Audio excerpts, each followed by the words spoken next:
Morning, football fans, and welcome back for the conclusion of AFC Week right here on 3 and Out, 8 divisions in 8 days. AFC Week, AFC North game. My goodness, where does time go, right? Just finished up yesterday with the AFC South. Man, that was a good one. Probably one of the best freaking cool segments I've seen in all four consistently in a long time. But I'll tell you, that was a lot of fun. Actually, this has been the best year so far. I've loved it. We finished up with the AFC West on Monday. We got to the AFC East on Tuesday. Yesterday, the AFC South. Today, we're finishing off with the AFC North. And I'll tell you, this is it's going to be a lot of fun today. We have tons of awesome takes from 4 awesome people. Let me introduce you. Starting things off in Cincinnati. Oh boy, this team. I sometimes don't even know what to say about Cincinnati. They have so much star power sometimes, but recently they did. And they kind of went backwards. But are they in the right direction now? And what will happen this year? We'll be talking to Christopher Lehman of the Extra Mile here at ISW about his Bengals. Also, we'll be jumping on in. After that, we are headed all the way to the Steel City in Pittsburgh to talk with the one, the only, Mr. Ralph Police, the host of the Injury Report here at ISW Radio. What do you guys say about the Steelers headed to his 57th Steelers camp next week? Super awesome. Getting ready to talk to him in just a little bit. Also, we are going to jump on over after that to Cleveland. Talk with our very own Gen B, the show of the show of the land here at IE Sports Radio. Then when we finish things off way out east in Baltimore, talk about them Ravens flock, baby. Oh yeah, with our very own Mike Pat of Left One about DMV Sports. It's going to be a good one. It's the conclusion of AFC Week right here at IE Sports Radio. Let's get it, baby. Let's go. You are now tuned in live. Let's do that right here at IE Sports Radio. Your direction for all that is sports.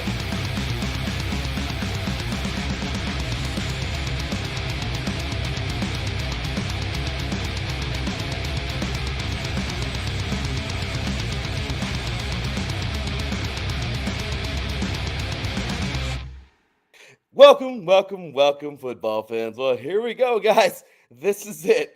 My goodness, I feel like we just started on Monday. Like, I really do. Tons and tons of interviews I recorded over the weekend. I mean, there's only 16 of them, but it feels like there was way more. And guess what? Here we are now. Well, we are at the end. Isn't that crazy? The AFC just flew by, but it was a lot of fun. Just want to say shout out and thank you to all of our awesome guests in the last 3 days. You guys have been awesome. We got 4 more of those here this morning. Really excited to talk to all of them. As I already said, we got our boy Christopher Lehman covering the Bengals. We got our boy Mr. Ralph Calise covering his Steelers. We have Gen B in the building to talk about her Browns. And it wouldn't be a complete show with our boy Mike Patton, man, talking about his Ravens. Oh, it's going to be a lot of fun.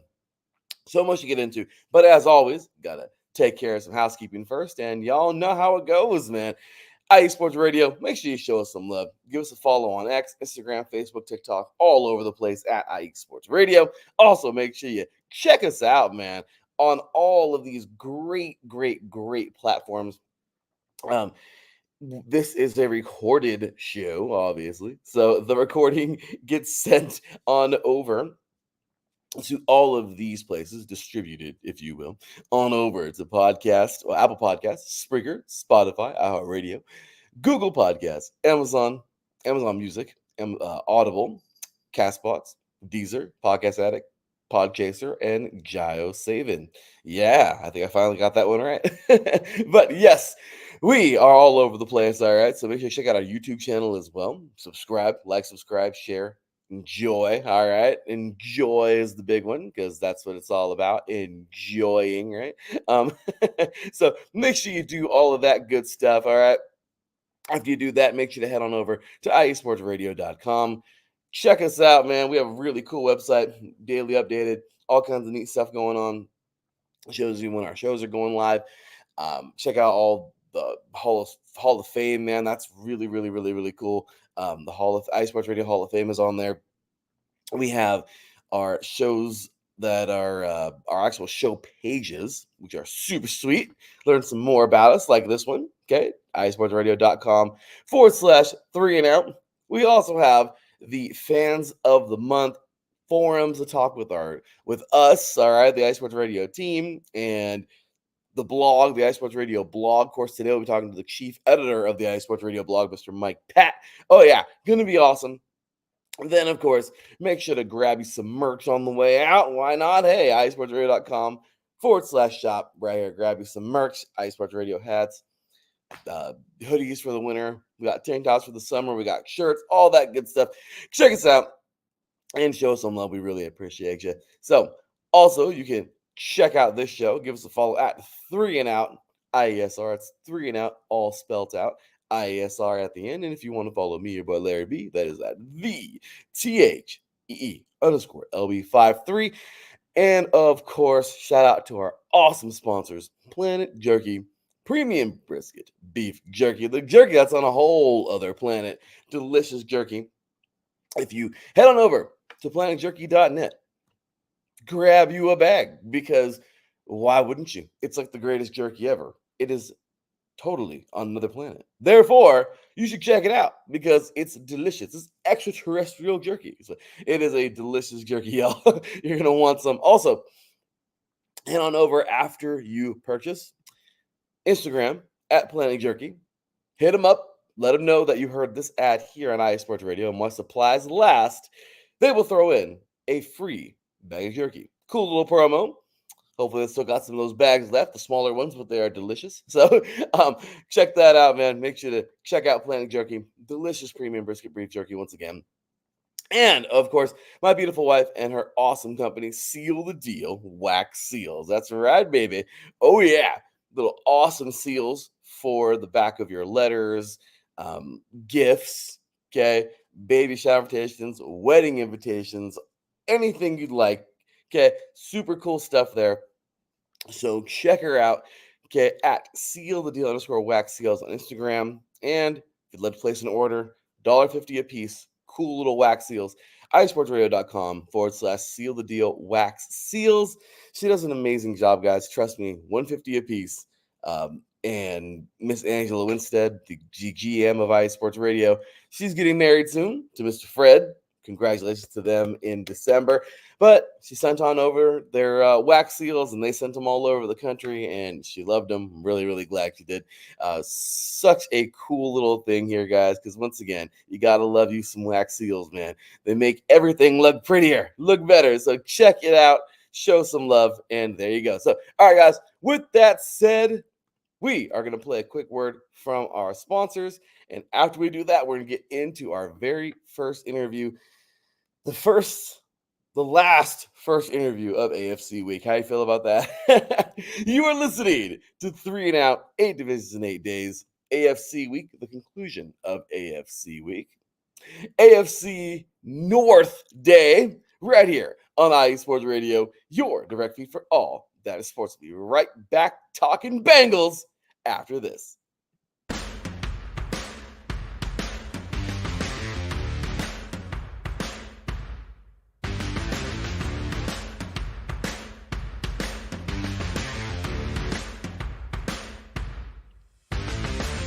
Hi, eSports Radio fans. This show is brought to you by Planet Jerky Premium Brisket Beef Jerky. Planet Jerky is the official jerky of the 2022 California League champion Lake Elsinore Storm, single-A affiliate of the San Diego Padres. This all-brisket jerky has gluten-free options, contains no MSG, no sodium nitrate, is low in sugar, and high in protein. Go to their website at planetjerky.net and follow them on Instagram at Planet Jerky. Planet Jerky, the jerky that's on a whole other planet.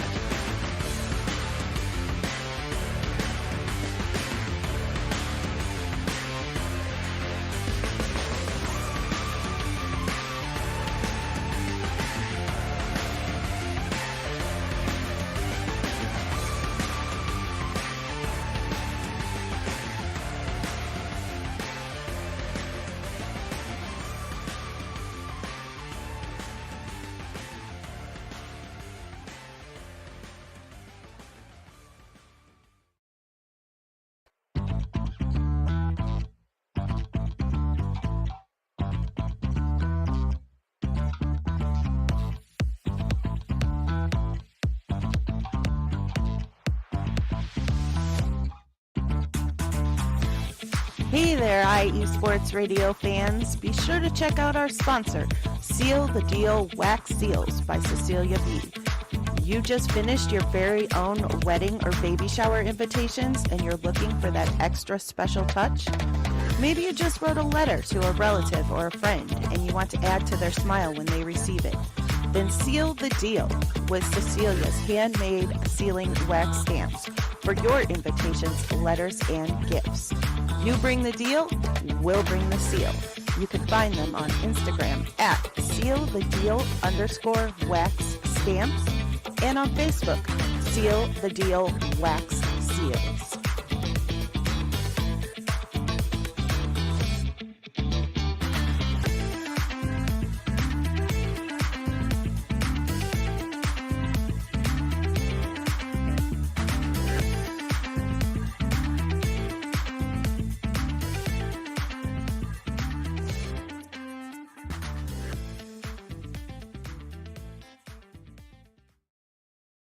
Welcome back, football fans. Here we go, kicking things off with the AFC North. Man, we have ourselves a fun one today because the AFC North is full of goodies.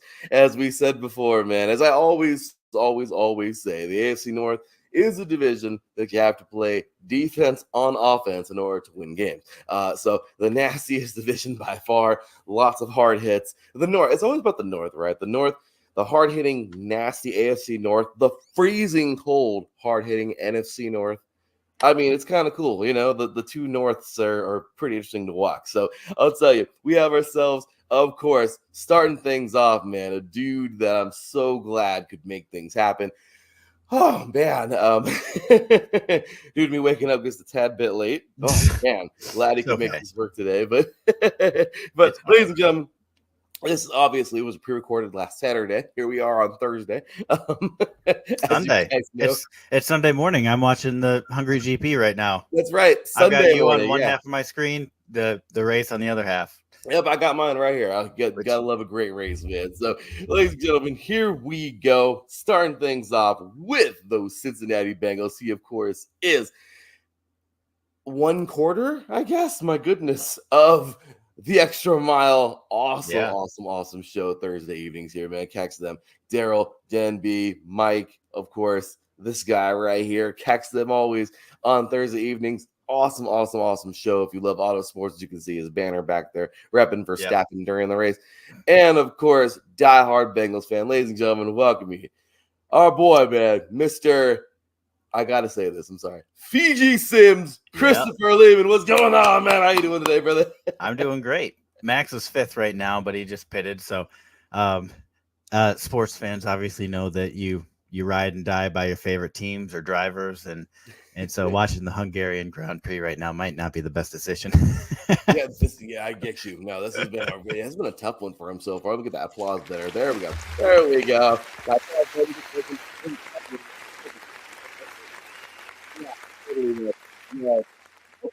Ends up better for him because okay, here we go. So with that said, brother, let's jump on into it. The Bengals last season. Okay. So let's just talk about next season. Yeah, I know. This is the painful part, right? But oh my gosh, man. Starting off things with a 2-game skid to 2 AFC North opponents. Cleveland and Baltimore, and finally getting a victory on the road. At home. Finally getting a victory, second home game of the year, defeating the Rams, getting a tough loss there to Tennessee, However, a nice little rebound, man. Arizona, Seattle, into the bye week, San Francisco, and Buffalo. And Buffalo, of course, being one of the heavy hitters of the AFC, of the entire AFC last season. You end off with them 4-game win streak. Now, I know you would have loved to kept that going. Unfortunately, tough loss here to Houston, and that just created a tumble, dropping to Baltimore and Pittsburgh as well. Another tough go. However, with that tough go comes another good streak here as Jacksonville, Indianapolis, and Minnesota. You beat all 3 of those teams and 2 of them in overtime. You guys happened to be the cardiac cats for a while there with those, well, at least with those 2 games. And then, unfortunately, 2 more. You dropped to Pittsburgh yet again and to the Colts, but you defeated the Cleveland Browns at the end of the year. Unfortunately, wasn't good enough for a playoff push, and wasn't good enough. The playoff push wasn't good enough, and didn't make it. Oh man, Chris, give us every raw emotion last year as a Bengals fan, man. The same as every other season. Once your quarterback Joe Burrow gets hurt, you just kind of stop watching, right? It sucks because when he's healthy, we go to the Super Bowl, right? And then when he gets hurt mid-season, we have seasons like last season where it's just forgettable. Is a good way to put it. And so, there were definitely highs and lows, especially when you're looking at a 4-game win streak, but you follow that up with a 3-game lose streak. You're just, you know what I mean? It's very up and down. And so we lost Joe week 11 against Baltimore. I'm pretty sure that's the week that he went. He ended up leaving in the second quarter, I think it was. I think as far as backup quarterbacks, though, I think Jake Browning did a great job. He won 4 games out of the 7 that he played. So, Jake Browning definitely came in and was serviceable, and it's nice knowing that he's, back there and developing pretty well. He started, when he came in against Baltimore, he had 1 snap in his NFL career. So, the fact that he was able to lead the team to a 4-3 record is pretty good. He had a little help with his opponents being Jacksonville, Indy, Minnesota, and Cleveland. I would say that last season overall there were a lot of ups, but there were some pretty shitty downs too. Yeah, too many downs, especially for a team of that caliber. But it's true, man. You lose Joe, things just get rough. So, okay, let's get rid of this. I know you're like, I was over off season last season. Thank you so much for bringing that up again. I know, bro. Yeah. So, getting to this off season, man. Wow. Okay, so some things happening. Some things happened. Let's take a look here at the free agency, man. Okay, so. Before we get on to the draft, obviously, there were some things going on here. Okay. Yep. So here we go. Over here to the tracker. Hey, Sheldon Rankins. Okay. Mike Gesicki. Zach Moss. Geno Stone. Von Bell. Tanner Hudson. The list goes on and on. You guys have lots of re-signs. You guys have some guys you got rid of. You guys got some pretty good new signees here. Okay. Obviously, I don't want to go over every single one of them. That's for you to do if you'd like. But let us know, Chris. Who are your biggest pickups, biggest departures, biggest head scratching? What the crap are you doing? Obviously, we'll get to the draft right after this because some great pickups there. But what were your thoughts on the offseason? So I guess let's scroll up to Von Bell. Yes. Right. So Von Bell left, as you can see, right in the what it means. After just 1 year in Carolina, Bell back with Cincinnati. So Bell was a huge loss, in the Bengals Twitter space and all of that. He was a big time safety. A lot of huge moments for us in the 3 or 4 seasons that he was with us before he left. And like I remember like when news signed that he signed with Carolina, I was like deflated because Von Bell is just that character guy. He was the heart and soul of the defense. And so the fact that I don't know what happened behind the scenes, but he got cut, and then like the next day he was like, "Yep, signed a deal in Cincinnati." So, so happy to have him back. It is, it's going to be a breath of fresh air for the defense. Just that's that type of guy he is. Very, he's a hype man, but he also is a ball hawk too. So, that's important, right? You can be the hype man, but if you can't back it up with some on-field play, you're not a very good hype man. So Montville being great. Can we scroll back up a little bit? And we'll go to Geno Stone right there. Oh, yeah, good old Geno Stone, man. Geno Stone, great. It's always a little bit sweeter when you can take a really good quality player from an in-division rival. It's just a little bit sweeter, isn't it, Larry? Yeah, damn sure. I know that. Yeah. So the Ravens defense is definitely going to be a little bit worse off without Geno Stone. Great player, created a lot of havoc for us over the years. So really excited to have him, in there. And then if we scroll up a little bit, we can see what else. Zach Moss. That was kind of like a Joe Mixon trade off. So we cut Joe Mixon. Happy that he landed in Houston. Very happy for him. Mm-hmm. And then Zach Moss, kind of, if you look back over the last couple of years, very similar production to Joe Mixon. So it's kind of just a cheaper option. We got a little cheaper, got a little younger. And Zach Moss is coming off Indy, who doesn't necessarily have the greatest line like us. So he's used to getting blown up in the backfield. Poor guy. And then we'll just look at one more. Yeah, I mean, like Gesicki, we don't need to look at him. Gesicki, it's a little disappointing. I was hoping for. I wanted to draft a tight end, to be honest with you.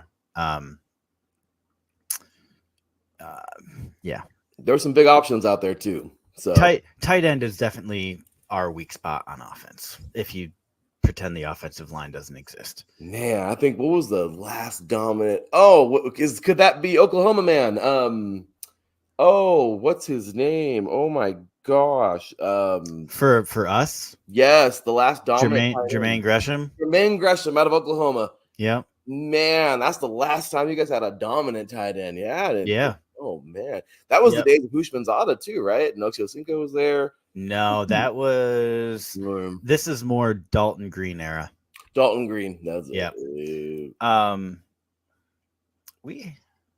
We had Hayden Hurst. He was actually really good for us for 2 or 3 years. Hayden Hurst was good. But tight end, it seems like we've never really taken tight end as seriously as we should. And when you're in the AFC North, if you're not going to punch it in on the goal line, you need a tight end. Yeah, need a big boy. Big boy who can catch you. Yeah.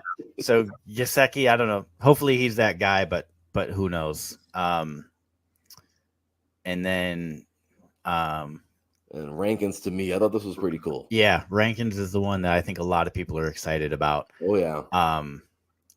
He's a big boy, and he's been productive over his whole career. Definitely one of the top guys on the D line, over the course of his career. You're not talking like Aaron Donald or anything like that levels of production, but he's solid.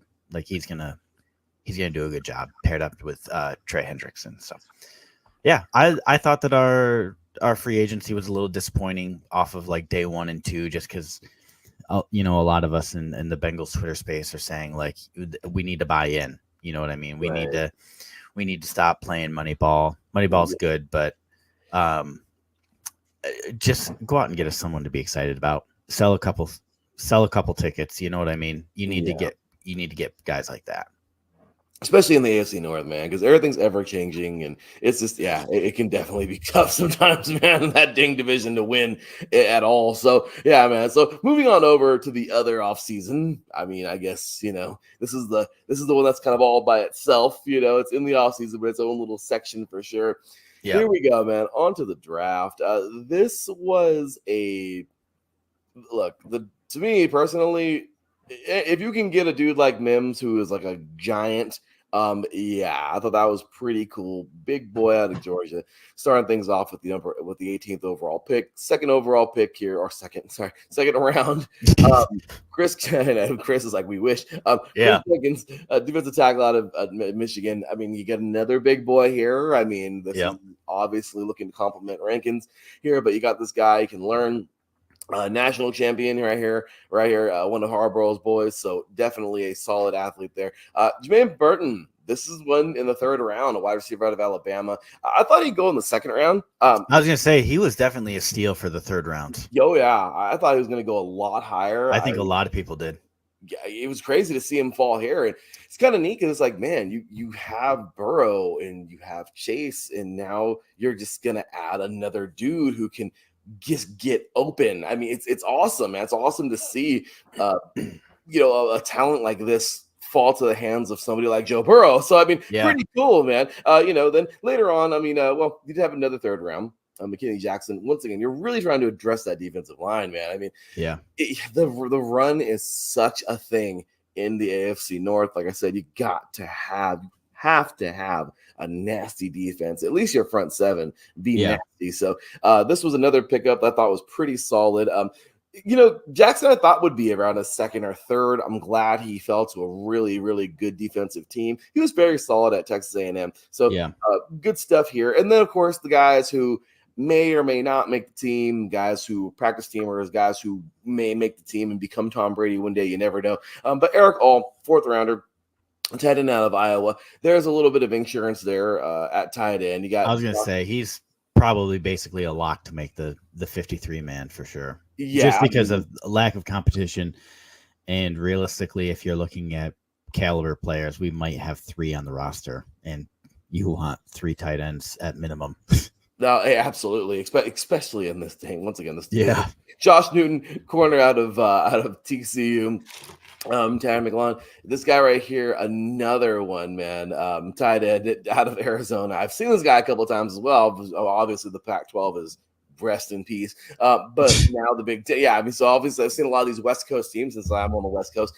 This dude was pretty solid. I'm a little surprised he fell to 6. I thought he would be like a third or fourth rounder. Regardless, though, cool pickup here. Another guy, like I said, might be a lock. I mean, we'll see. But Cedric Johnson, edge out of Ole Miss, and then let's see here, John Anthony, of course, safety out of Ole Miss, and we have here Matt Lee, center out of Miami. Obviously, these guys here are fighting for a roster spot, but but take us through this, man. What did you think personally as a Bengals fan? How did you feel about this draft? Well, as you've learned over my 4 years now at IE Sports Radio, Georgia fan here, so it's good to finally have somebody that I've wanted to draft on the team. Every year it's like, okay, let's go get some Georgia players, right? I should just switch my allegiance to Philly because it just seems like their like draft card is, hey, who's available from Georgia right now? And they're like, all right, let's go grab that guy then. Seriously, they're taking second and third stringers from Georgia over starters from everybody else. I get it though. Hey, it's working for him, right? Mims, he was like for a lot of people in the Twitter space, he was like if he falls, great. But there are some other options that are a little more experienced. Mims is definitely more of he's on the right track, but as far as development and what a long-term NFL career looks like, he's the potential. Like this kid is a monster among men, and actually something that you might like, Larry, is if you look up the tackles for Cincinnati, they're all 6'8". Like, yeah, just they are all these just monsters. I can see I just kind of blew your mind right now. I mean, obviously, you're going to get the big boys who are usually 6'7", 6'8", 6'9". You're going to get some of those big tackles in the league, but just to think the Bengals really went for it, man. Now every one of our guys are in it. I mean, obviously, you need to set the edge. 6'8", you need to set the edge as a tackle. You have to be athletic. You got to be able to set the edge. And when you're facing guys, I don't know, when you're facing defenses like, like the Ravens and the Steelers, and obviously, I mean, look at the Browns. I mean, look who you're facing there. Okay, there's a defensive end over there that's pretty good. So if you look at our projecting, like, kind of starting three, like our top three on the depth chart, you've got Trent Brown, 6'8", 355. Orlando Brown, 6'8", 345, and then Mims, 6'7", 340. Yeah, those are all giants. Oh my gosh. Dude, the Bengals are trying to not. That's AFC North football for you. Yeah, you got to just going out and getting the biggest possible human beings. You look like a semi. Come here. Right? Yeah. And against these, if you think about the edge, these guys are, more like linebackers at this day and age. I mean, they are thin, agile fellas whose job it is to just, spin a tackle's head around. Yeah. And the Bengals are like, all right, we're just going to put the biggest human being we can in front of you. Good luck. Exactly. Yeah. If you're going to run around him, it's going to take like 5 minutes to get around him. Just literally stand still. It's going to take 5 minutes. Yeah. So Mims definitely very excited about that pickup.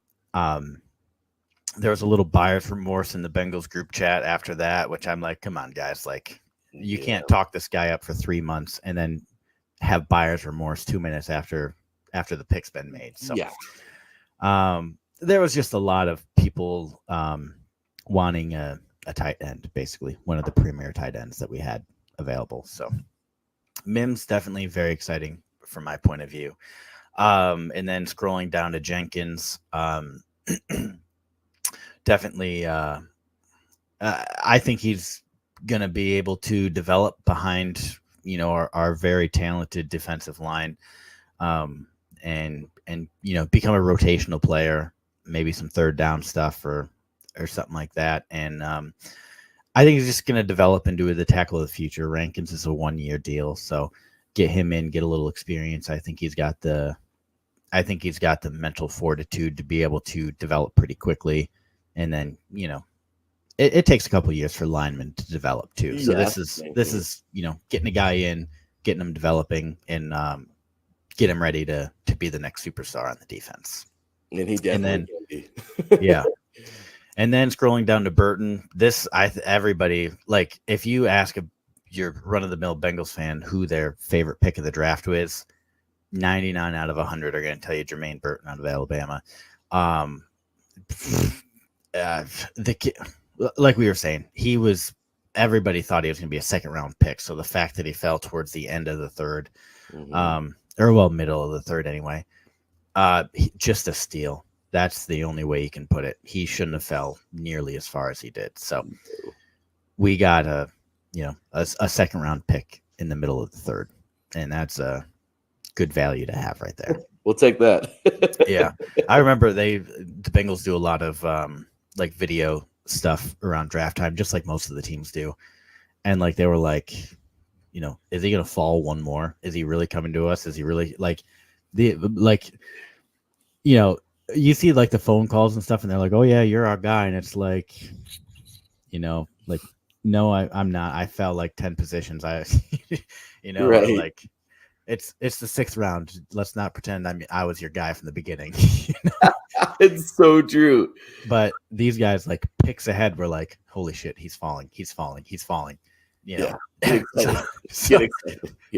So they were excited.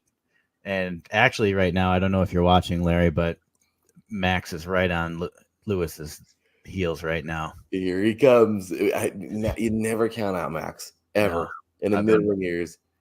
In the last 2 laps, he's came up like 7/10, so he's on the move. Yeah, he's moving. This is a pretty good race, man. I'm glad. It is. I'm so mad I missed like the first 14 laps, but I'm glad I missed about the first 8. Yeah. Gosh dang it. It's a good race though, man. So, but no, but you guys had some quality here. I think the Bengals had some quality picks. But seriously, Yeah. maybe some Bengal fans were a little mad about certain things. But look, get as disappointed or that whatever you'd like about this monster right here. You're gonna be real happy when Burrow's jersey is squeaky clean at the end of the games. Okay. I want his jersey to be as clean as this at the end of the day. Oh Right? yeah, and I'm sure it might even still smell like I don't know. You know what I mean? Old Spice. Get that Old Spice still smell on there.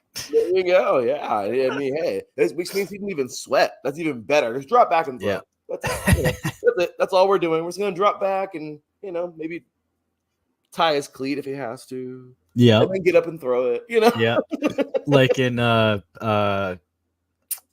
Talladega Nights, making the cup of coffee in the lead. Macchiato. Yeah. That was great. Oh, that was freaking great. But yeah, man, you guys had. I honestly think the Bengals had a very good draft, man. You got some solid quality here. Like I said, even your later round guys were pretty good, man. I think honestly the Bengals got what they needed, and that's important in the draft. Yeah, we're pretty psyched about Newton too. I mean, just you want quality guys in your secondary for backup, and Newton, I think he's good. I've seen some tape on him, and I think Newton will end up doing really good. We've actually really hit on cornerbacks the last couple of years, so looking forward to seeing what Josh Newton can do. Yeah, I'm looking forward to see what these Bengals can do, man, because I think together, all right now, they're looking. I know you're looking forward to it. Yeah, I'll tell you right now, man.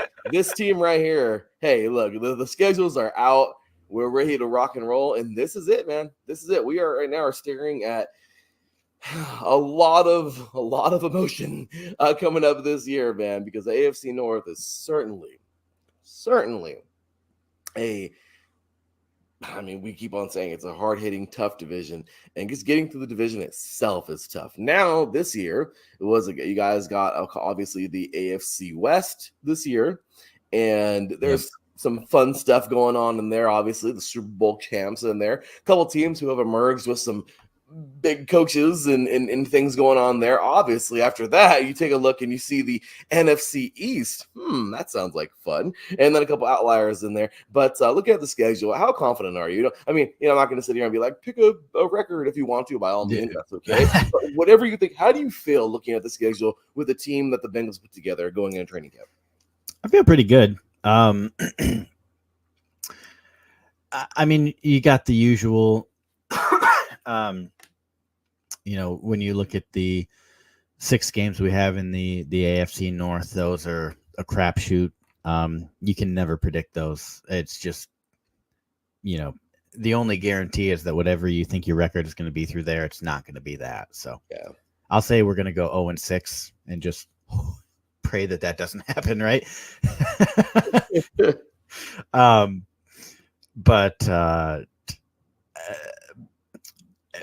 Actually, and I don't know if you were kind of GMing Taryn's show the other day, but he was talking up his Chargers enough that I'm worried. Oh, you're muted. Wouldn't you know it? That happened. There you go, Chris. It happens to all of us, good sir. I know Chris is the one typing on the extra mile and doing the thing, like, oh, look, there we go. But no, yeah, Taryn loves to talk up his Chargers, but he has a good point this year. I mean, man, you got Harbaugh all over there now. So yeah, Harbaugh had his first stint in the NFL was, he took a team to the Super Bowl. I was gonna say his first stint was not bad by any means. Yeah, and here you go. Now he took a team to a national championship in college. They just won, and now he's back in the NFL. So obviously he's a coach who kind of knows a thing, maybe 1 or 2, 3 things about football, and he's pretty damn good at it. So yeah, man, you got some good stuff going on over there. The Raiders are like revamped. Everyone's excited about AP. Will this be the year the Raiders are actually decent? We'll find out. There's going to be a lot of battling, especially taking on the AFC North. That's not going to be easy. The Chiefs, obviously, the Super Bowl, defending Super Bowl champions. And you guys get them very early. I was very surprised to see it as a 1:30 game on a Sunday. Oh, I know. That was like mind blowing to me. Isn't it something? I mean, you guys, and this is kind of like a college schedule. You guys got I don't know, Tarleton State right here, FCS. This first game, and Yeah. then you're going right into taking on Georgia or Alabama. Yeah. Second game. I mean, it's kind of messed up to say it that way, but I never thought I'd say that about New England, but Yeah. Right. Like, yeah. That. Right. Yeah. We've got some like tough opponents mixed in. Kansas City. That's obviously tough. Mhm. Not looking forward to Philly. Mhm. Not looking forward to Philly at all.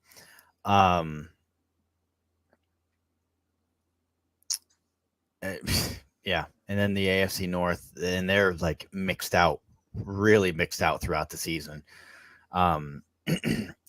LA, obviously, Dallas. I mean, Dallas isn't really that bad, on.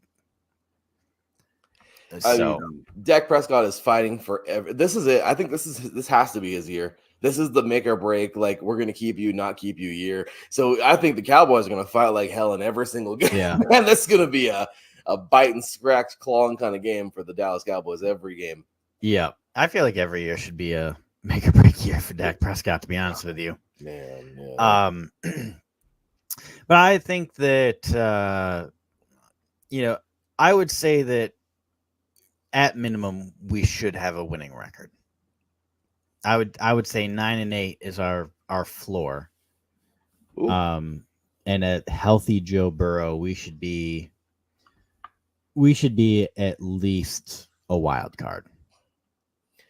And there's nothing wrong with that. A healthy Joe Burrow in a strong, a good, hopefully not injury ridden team, hopefully a team that's very, that stays out of the IR, and Yeah. I mean, there's no way this Bengals team isn't at least a playoff team with those guys on the field. I mean, obviously you're gonna have your tough, right now the Ravens look like the monster in the room, but once again, we'll see.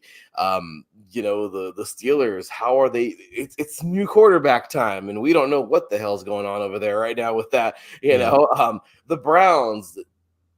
They're the Browns. So, I mean, obviously, it's weird. Once again, this division is going to be a lot of fun to watch. And, well, here it comes, man. So, speaking of those other teams, Chris, as you know from being on the show numerous times in the past, there's a little segment we love at the very end of this entire segment. And it's called Stick It To 'Em. And this little segment's a lot of fun. You can be nice and respectful. You can be mean and disrespectful, however you want to. You can be professional, obviously, which you have in the past. However, there's three other teams in the division that you love to hate: the Ravens, the Steelers, and the Browns. And boy, oh boy, you face them every year. You can't stand them. You love to hate them. You love to beat them. You hate losing to them. It's just how it goes in the rivalries, right? Well, tell us how you think those other three teams are going to do this year. And by all means, don't hesitate to sprinkle a little on top and tell us how you really feel. Without further ado, Chris, stick it to him. All right. Well, this year is a little weird, Larry, in the fact that in division rival in Cleveland is also a co-host on a show I'm on. I know. So I'm just going to leave that one alone. And I hope that you tell Jen that we didn't even talk about it. Deal. and if she says anything about the Bengals, we're gonna have some trouble on the extra mile. It's gonna be the extra mile that day. Yeah. We're going into OT. But no, if you look back though, last year, let's just like jump back into the standings last year. If you look at the AFC North had 4 winning records, and no other division can say that. Mm-hmm. Yeah. And actually, literally no other division in the NFL can say they had 4 winning records last season. So, to be honest with you, there's not a lot of smack to talk. You know what I mean? We are, if anything, I would counter that it should be the AFC North talking smack to literally every other division in the NFL, saying, all right, folks, let's get some winning records out there. But I mean, just look at it: 13-4, 11-6, 10-7, 9-8. There's not really a whole lot of room to talk. No. What am I going to say? Oh, to Raven fans, hey, enjoy 10-6 next year, right? Like, oh wow, what an insult. That's still a playoff team. So there's really not a lot of talk. There's really no room to talk in the AFC North. If anything, I just pick like Indianapolis and start ripping on them or something. Or pick another division. Yeah, just pick another division. You know what I mean? So you're so right. As far as the AFC North goes, I mean, it's going to be hard hitting football. It's going to be who wins the trenches. It's going to be who can capitalize in the goal line situation, or at least outside of the inside the 20. It's just going to be that hard hitting football that we know and love in the AFC North. And I think that, as far as we go, we should be looking at 4 teams with a winning record every year. That's just the way that these teams are built. That's just the way that AFC North football is it's the toughest division in football. It always has been. It probably always will be. Oh yeah. And so there's not a lot of I'll be back next year if somebody in the AFC North blows a 4-team winning record, and it's probably going to be us, right?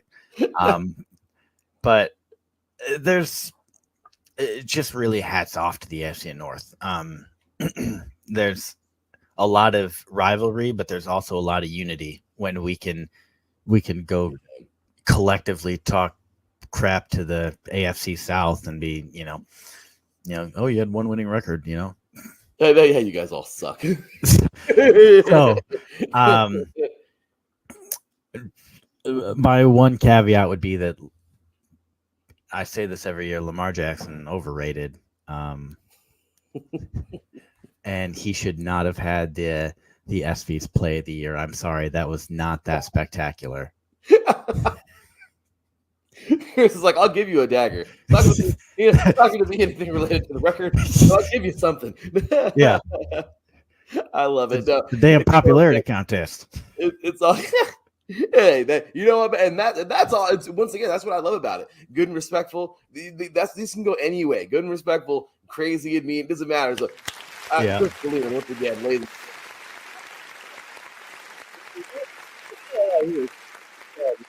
I've wanted him to do a Cincinnati stuff for so long. The guy is just busier than his line of work is way out there. Something I didn't even think was obviously it's a thing, but I mean, it's just crazy. Like, oh my gosh, this guy's a busy guy over here. I don't even know how he's free right now. I mean, I'm just saying, so you got that. But man, that was a lot of fun. If you want to catch him more, though, talking about this race, which is shaping up to be a really good one, this Hungarian Grand Prix going on, check him out on Thursdays. Oh, Max is apparently in the lead. Yeah, there he is. He caught it. While we were talking, I missed the McLarens coming in for mediums. That's a look choice.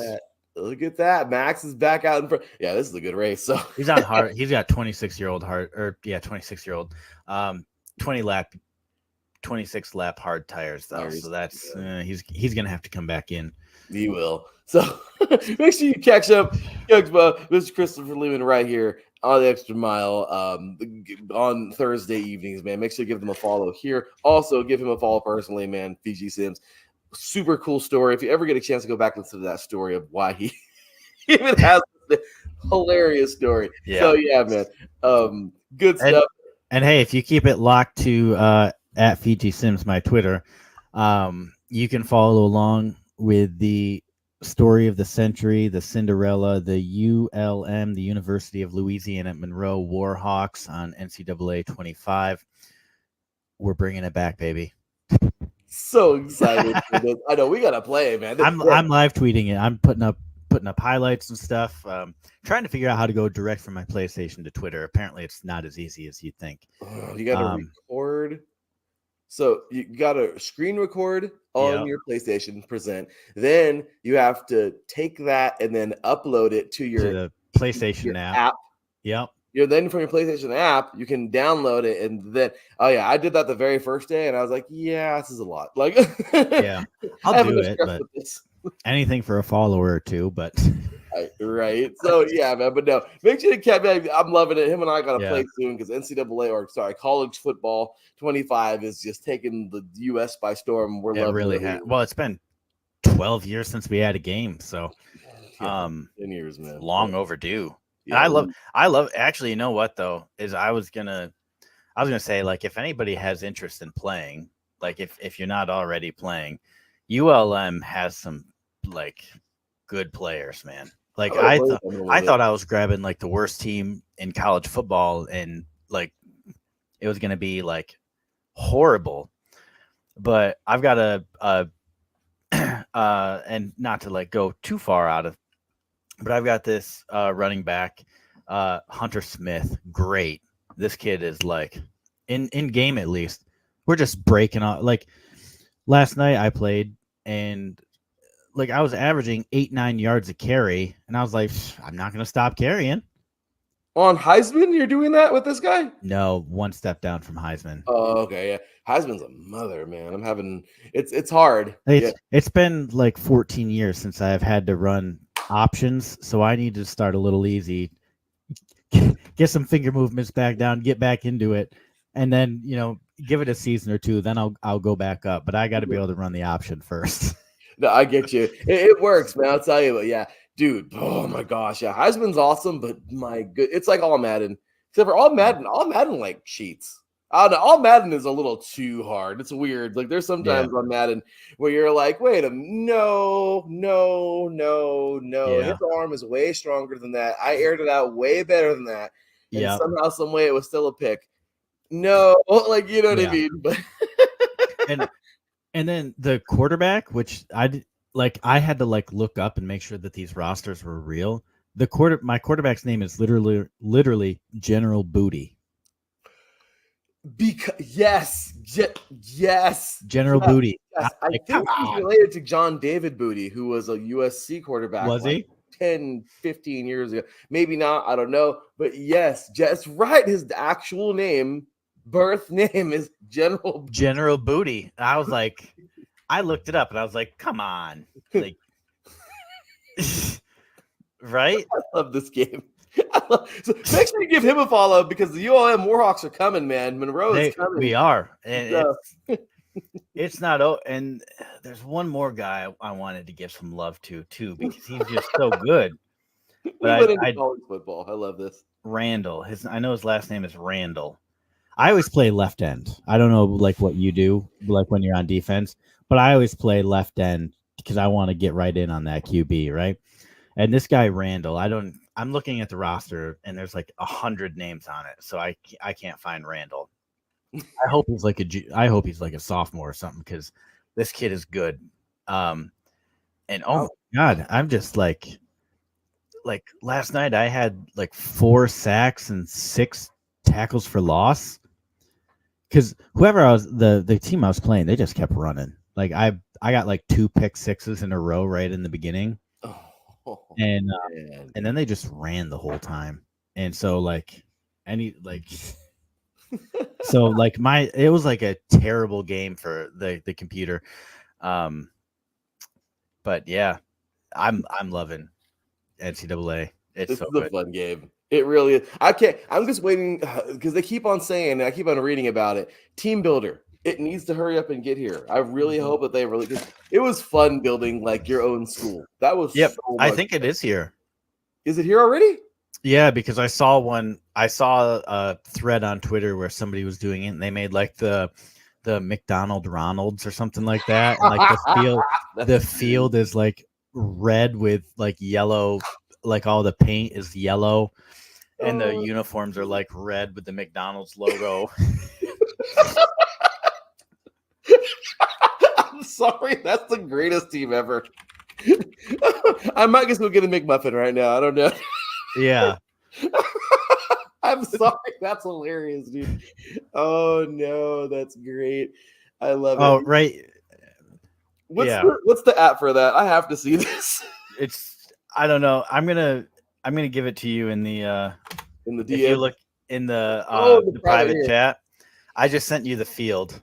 Oh, and like you can see if you want to put it up on the on the thing, but this is the McDonald Ronald's. No, we have to. No, I'm sorry. This is bonus. This is bonus stuff right here. Okay, for our viewers here today, you're getting bonus stuff with Chris and Larry B here. We're getting some some college foot. Oh, this is great, you guys. And the McDonald Ronald's. You guys, this is Bordeaux. Whoever you are, Bordeaux YouTube. This guy does. He does a lot of like college football. Mickey D's. Look at that. Yeah. Oh no. Look at the uniform. It's terrible. This is great. Oh, I love this. I know, right?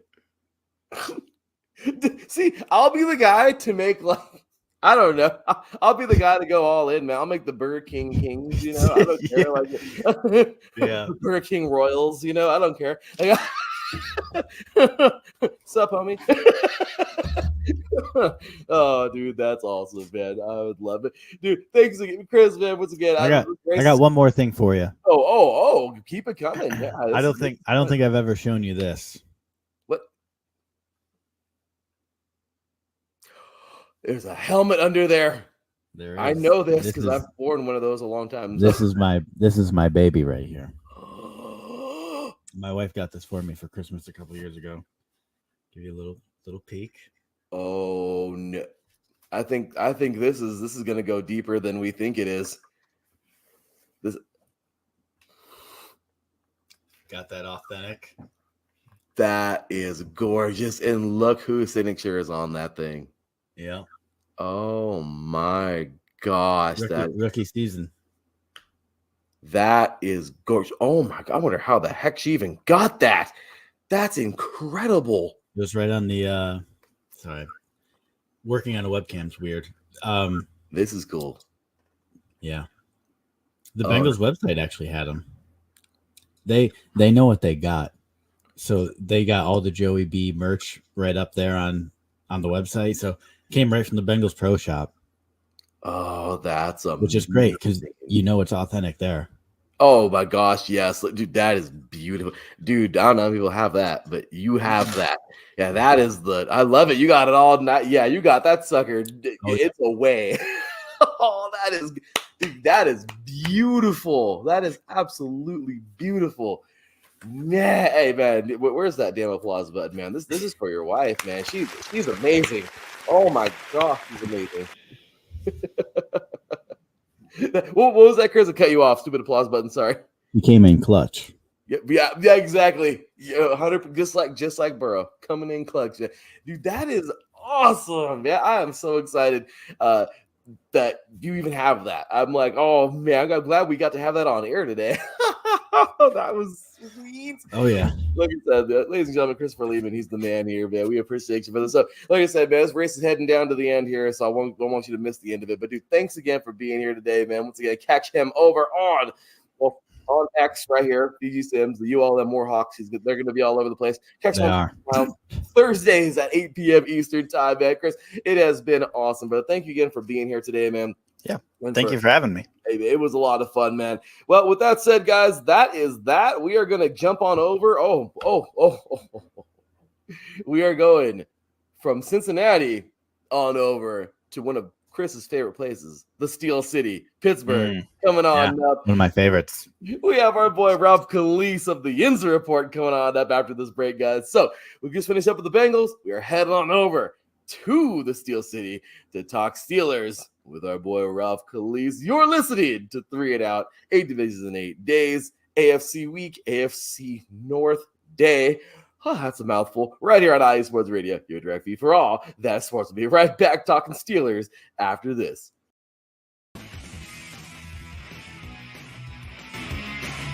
Hello, everyone. My name is Daryl Kinsey Jr., and I'm welcoming you to take another lap with the fastest show on IE Sports Radio. Yes, this is the Extra Mile with me and my co-hosts Christopher Lehman and Michael Ward. We talk everything racing from NASCAR to IndyCar to Formula One to limited hydroplanes, endurance racing, the NHRA, and more. So come join us for an hour of great racing talk and a lot of fun as well on the Extra Mile, Thursdays at 8 p.m. only on IE Sports Radio, your direct feed for all that is sports.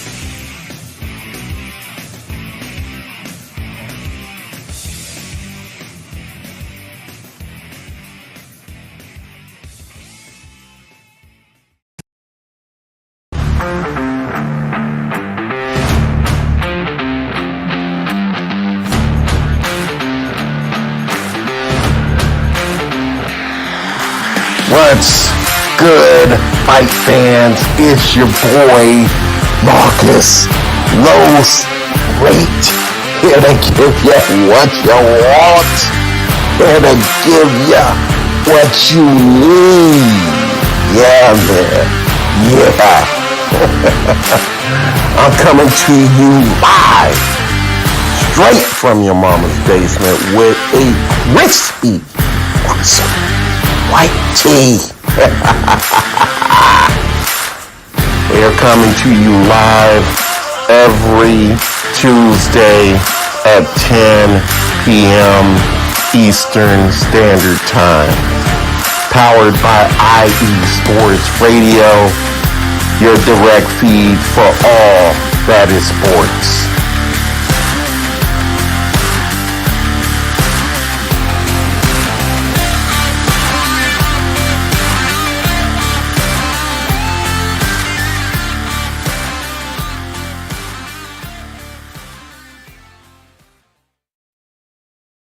Right here on 8 Divisions in 8 Days, on 3 and Out, on the conclusion of AFC Week. And, well, as I mentioned in the previous segment, we just finished talking with Christopher Lehman of The Extra Mile here on IE Sports Radio about his Bengals. And, well, we are now here in the Steel City to talk with our boy, man, the host of the Yinza Report here on IE Sports Radio and IE Sports Radio Hall of Famer. This man has gone to 27 straight Steelers camps. I mean, this guy is about as awesome as it gets, and I'm so glad not only to have him here this morning, but to have him a part of this team. Ladies and gentlemen, Mr. Ralph Calise. What's going on, man? How you doing, brother? Hey, Larry, how are you, buddy? Thanks again for having me on. And I know you know this because I've mentioned it to you a lot of times. This show has special meaning to me because this is how you found me. This is it. This is the one. This was the show you found me. I did two of them with you about the Steelers, and then you had hired me for this year. So this is our third time doing this, and I think I mentioned it in my shows. The first time was really good, and I know you took a liking to me. And then the second time, we had a ball. Oh man, we had so hopefully we can top that one today. Oh, it's gonna be yeah. I can't believe it, man. 3 times already. This is 8 years doing this show. I'll tell you, man, doing this show, I've just met the greatest people, and you are definitely one of them. I'm so glad to have you a part of the network. I'm just telling you, man, this has been such a fun experience. Ralph, here we go, man. We are talking. Yeah. Here we go, Steelers. And here, let's get to it. I know you're getting ready to head to training camp soon and all that fun stuff.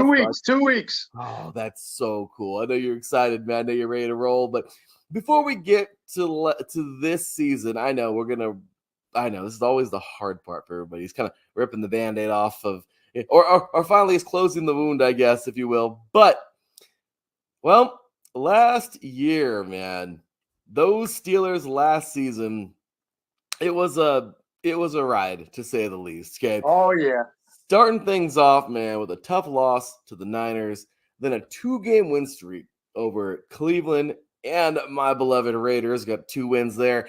Then a tough loss to an up-and-coming Houston team who was up and down last year, but boy, they were spectacular. Then a nice victory over Baltimore, the first of 2 last year. A bye week, then on the road, taking on the Rams, getting a nice victory there. Then, unfortunately, back at home, I don't know what happened here. You guys lost a tough one to Jacksonville.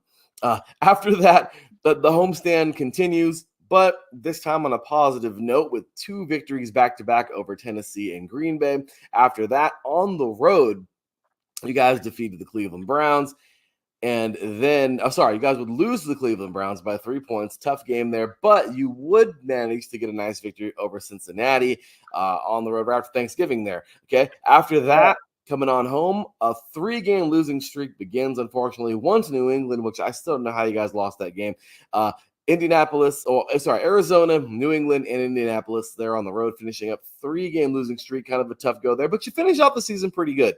3-game win streak over Cincinnati, Seattle, and sweeping Baltimore. And after that, man, you guys would get to the postseason, but it would be an early exit as you guys get a 31-17 loss on the road to the Buffalo Bills. Ralph, talk to us, man. What was it like last year? Give us every raw emotion as a Steelers fan last year. All right, so last year was it was up and down until the end. But just to go over it quick, like you said, the first game there was versus San Francisco. That was a blowout right off the bat, and it was coming off the preseason where Kenny Pickett was the starting quarterback to start the year. I think he had a perfect preseason, as they call it, and whenever he played in the game. But preseason doesn't mean garbage, but right. So everybody was excited for him. Home game, blah blah blah blah. He was coming in, and they threw an egg up there. The next game was against Cleveland. That was a big game because I think it was a Monday night game. I remember because I was in Pennsylvania with the family, and I had the whole suite to myself. And I had at Monday night they have like 2 football games on in the first couple of weeks of the season. Yeah, so I had one TV on with the first game, and then I had the Steelers on in the main room. It was great. Everybody else was out. I was up by myself. But yeah, that was a big win. They came up and they beat Cleveland. Let me see here. I gotta launch the screen here. Then we beat the Raiders. We beat your team in Vegas, which was a nice win. Houston destroyed us. And then we had a big win going into the bye versus Baltimore. So right there, the season was half-half. We just got our feet wet there with the first AFC North game, and we wound up winning it. So we were looking good going into the break. We came out, we beat the Rams. That was a big game. They won that on the road. Then they lost to Jacksonville at home. That game was, I think Kenny Pickett got hurt early in the game. Yeah. And Mitch Trubisky, who thank God is gone now, was just terrible last year. Whenever he came into a game, you knew he was either 1 or 2 picks were coming. And they had a chance to, I think, tie it towards the end, and he threw a pick, of course. So that went out the window. Then we came Thursday night. We played Tennessee, and that was a nip and tuck game there. And they wound up winning it, but it was close. It was close. Green Bay came in another close game. But this was the part of the season where the Steelers made the change. And they had the rookie from last year, Broderick Jones. That's right. He was now in his 3rd or 4th game for being a lineman. And this is when the team started to take us, because Tomlin reshifted the offensive line once the rookie started.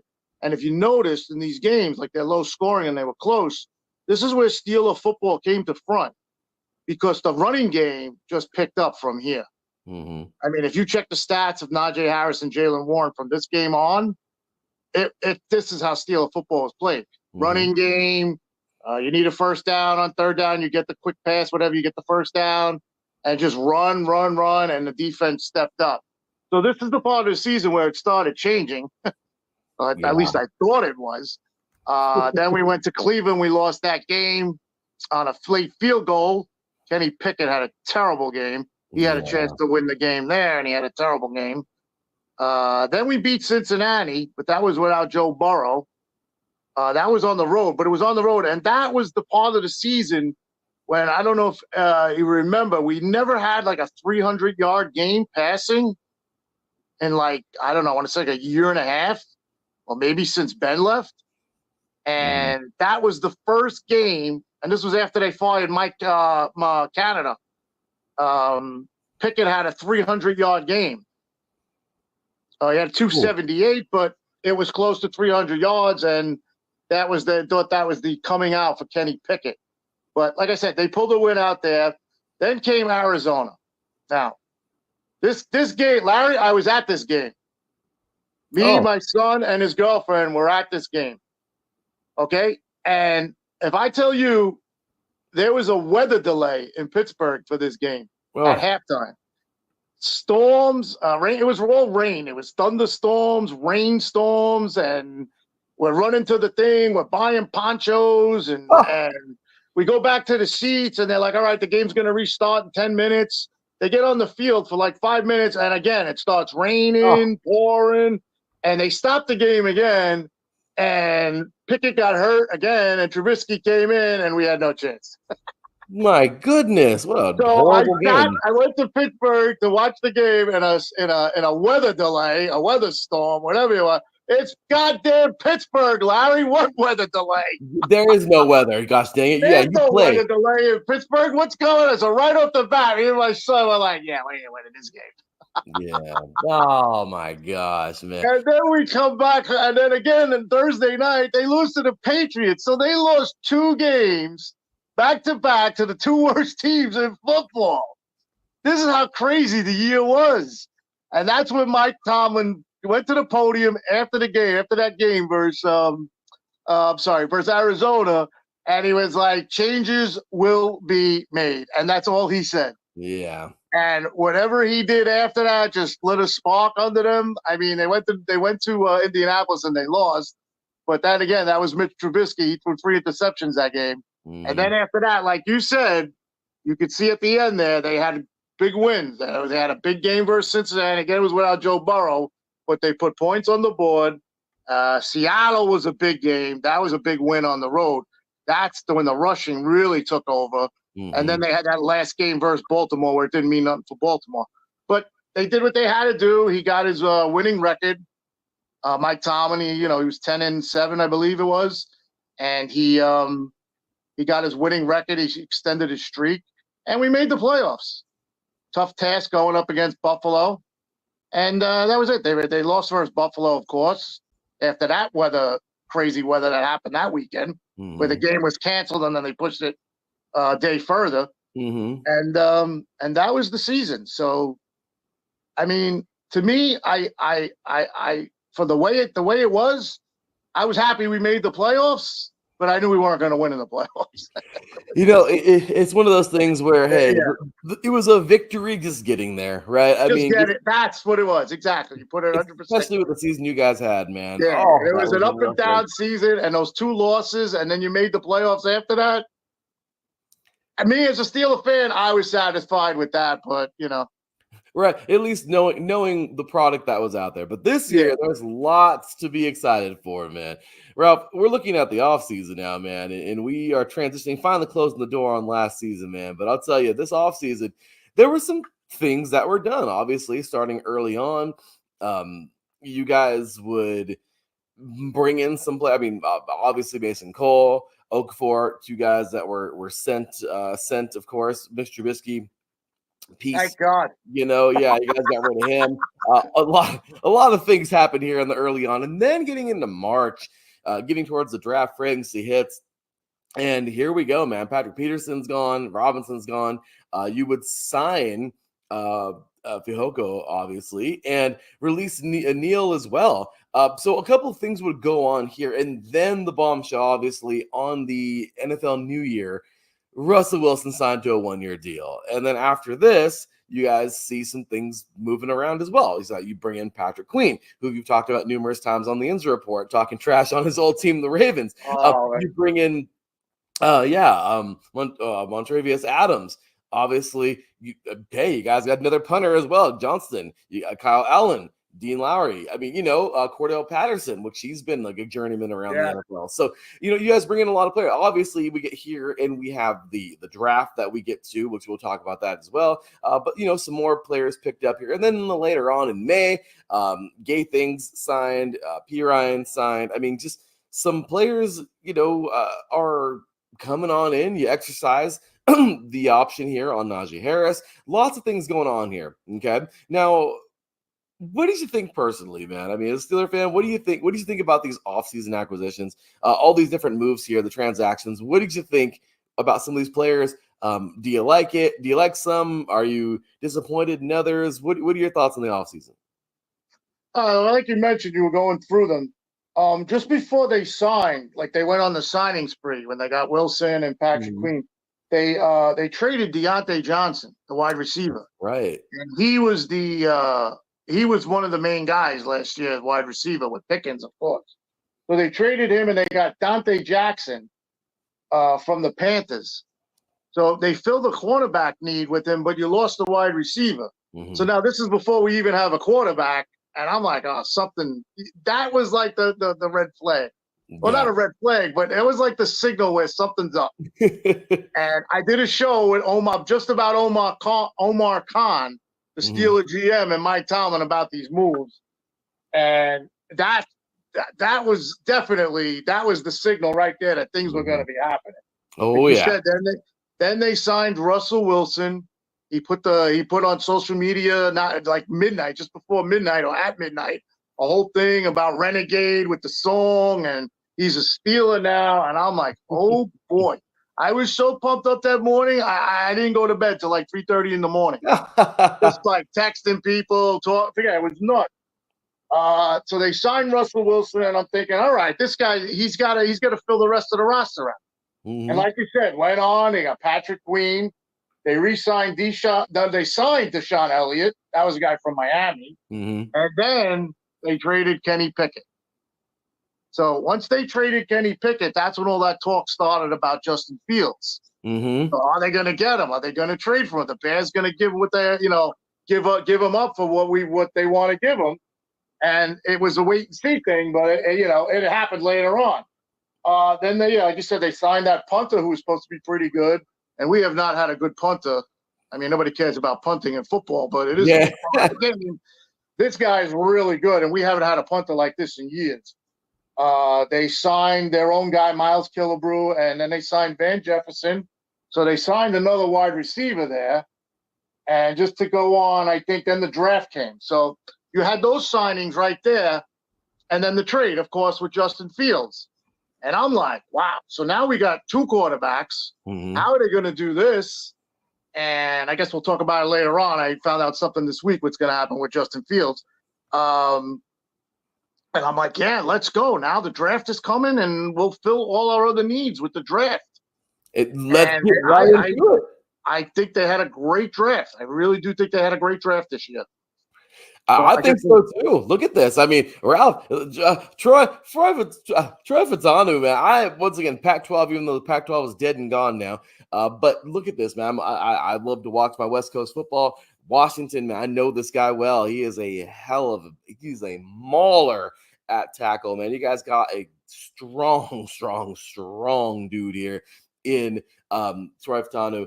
Big pickup here in the first round. Second round, man, Zach Frazier just beefing up the offensive line, man. A guy that could have been the first round, really, out of West Virginia. Solid player here. A guy that could have been second round, easy. Roman Wilson, wide receiver out of Michigan. Championship Michigan, national champion right here, Roman Wilson. Big pickup there. Next up, Peyton Wilson. These are, getting to the little bit of the later rounds now. I mean, obviously, first through third round, pretty solid. And after that, practice squad probably, or dudes who are fighting for the roster. But regardless, picking up some depth here. Peyton Wilson, linebacker out of NC State, solid guy. I honestly thought he probably was going to go a little bit earlier. Then you dabble into the FCS, man. South Dakota State, awesome, smaller school. Mason McCormick, guard. This is actually a pretty big boy, man. I think you guys had a great value pick in him, possibly some depth there. Another guy, man, Logan Lee, defensive lineman out of Iowa, probably some depth there. We'll see, once again, if he makes this team. And then same thing with Ryan Watts, corner out of Texas. This guy's actually pretty solid. I don't know how he fell so far, but no matter how many of these guys actually, obviously your first couple rounders will make it, but regardless of who does and who doesn't, I think the Steelers had actually a pretty phenomenal draft for what they had to work with, man. What did you think? So, like you're saying, the offensive linemen that they drafted, Fontenot, Frazier, McCormick, the offensive lineman coach for the Steelers in his press conference after the draft said it felt like it was Christmas in April. So Omar Khan came out later on and said that these three guys are the future of the Steelers line. So they call it they called it a 5-year plan in the interview. I don't see it being a 5-year plan with these three guys. Yeah. But I was very pleased with the first pick. I was with my son that night. We were watching the draft together, and I had the show with my son about the draft. He, because he came on, he knows all the players from college. He's very into college football. That's awesome. And I never seen him. I thought we were watching like a Steeler playoff game. He leaped off the couch with his drink. He spilt his drink. He goes, we got him. This is the guy I wanted. I'm looking at him like, I never heard you mention this guy. What are you talking about? So he's filling me in on him. And like you said, you had the show with Mike Pat. You were doing the draft show. Yes. And I believe you guys mentioned it as guys in the trenches. You've had that line. Yep. Big men in the trenches or something like that. Mm-hmm. And I immediately thought of that as my son was flipping out when he jumped off the couch. Then Zach Frazier was a big pick because, like we said before, we released Mason Cole, so we needed a center. Roman Wilson, like you said, he could have been a second-round draft pick. Oh, yeah, easy. But I did read up on that. They scouted Roman Wilson at a combine just for Michigan. They went there personally to see him. Pro day. So, yeah, I mentioned that on my show, too. Mm-hmm. Peyton Wilson is going to be – this is a guy you got to watch out for because – this guy, the reason why he dropped was because he was hurt. And there was a stat out there that he played like over 200 games with injuries that he had to get better from, and he played. And they've been showing a lot of stuff on this guy on social media of his workouts and everything. And, man, this guy, he looks awesome. So we're going to keep an eye on him. He might be the surprise pick of the draft for us. That's awesome. Yeah. And then just to talk about the guy Ryan Watts, like you said, just recently, I did a show about coming up to camp. That was one of my camp battles I was talking about, the secondary. That's right. Because there's a lot of guys there. They released, after I did this show, and this is one of the guys who I thought was going to have a viable spot, Trenton Thompson, who played last year. Because they had all those injuries and they had to fill in. That's right. They cut him. So wow. They cut Trenton Thompson. So I'm trying to figure out what's going on. They cut him. And I'm reading it. Finally, I found something. They said that this guy, Ryan Watts, was the reason why they cut him because he had such an awesome mandatory camp. They felt that there was no way this guy was going to beat him out. So he was really vying versus the draft pick to get on the team, and they cut him. So Ryan Watts is already in favor to get a spot on the team, and training camp didn't even come. How about that? So like you said, you said he was a good player. Obviously, you just said that. Mm-hmm. And, we'll see what happens with that. I mean, I'm looking forward to it. When I go to camp, I'm going to keep an eye on him. How about that, man? Some good pickup there in the draft. And wow. And that was so they must have had their eyes on him. And I read up on that. I was like, wow, that's why. And they just cut another guy this week in the secondary, Jalen Elliott. Oh, wow. So I'm thinking, him too, huh? Yeah, he plays all over. He plays slot. He plays secondary. He plays cornerback. He plays safety. Yeah, he's all over the secondary, man. I'm thinking in my head, I'm going to watch it at camp because I did mention it on my show. The secondary was going to be a big. I think they already had the guys picked who they want. This is awesome. Yeah, this is awesome, man. The Steelers, look at this, making moves early. Hey, they're getting going, man. Now, you know what? And that just leads us right here. This right here just goes to show you. Ralph, you're heading over there in 2 weeks. The Steelers have so much to be excited for. Obviously, Fields. Obviously, Russell Wilson.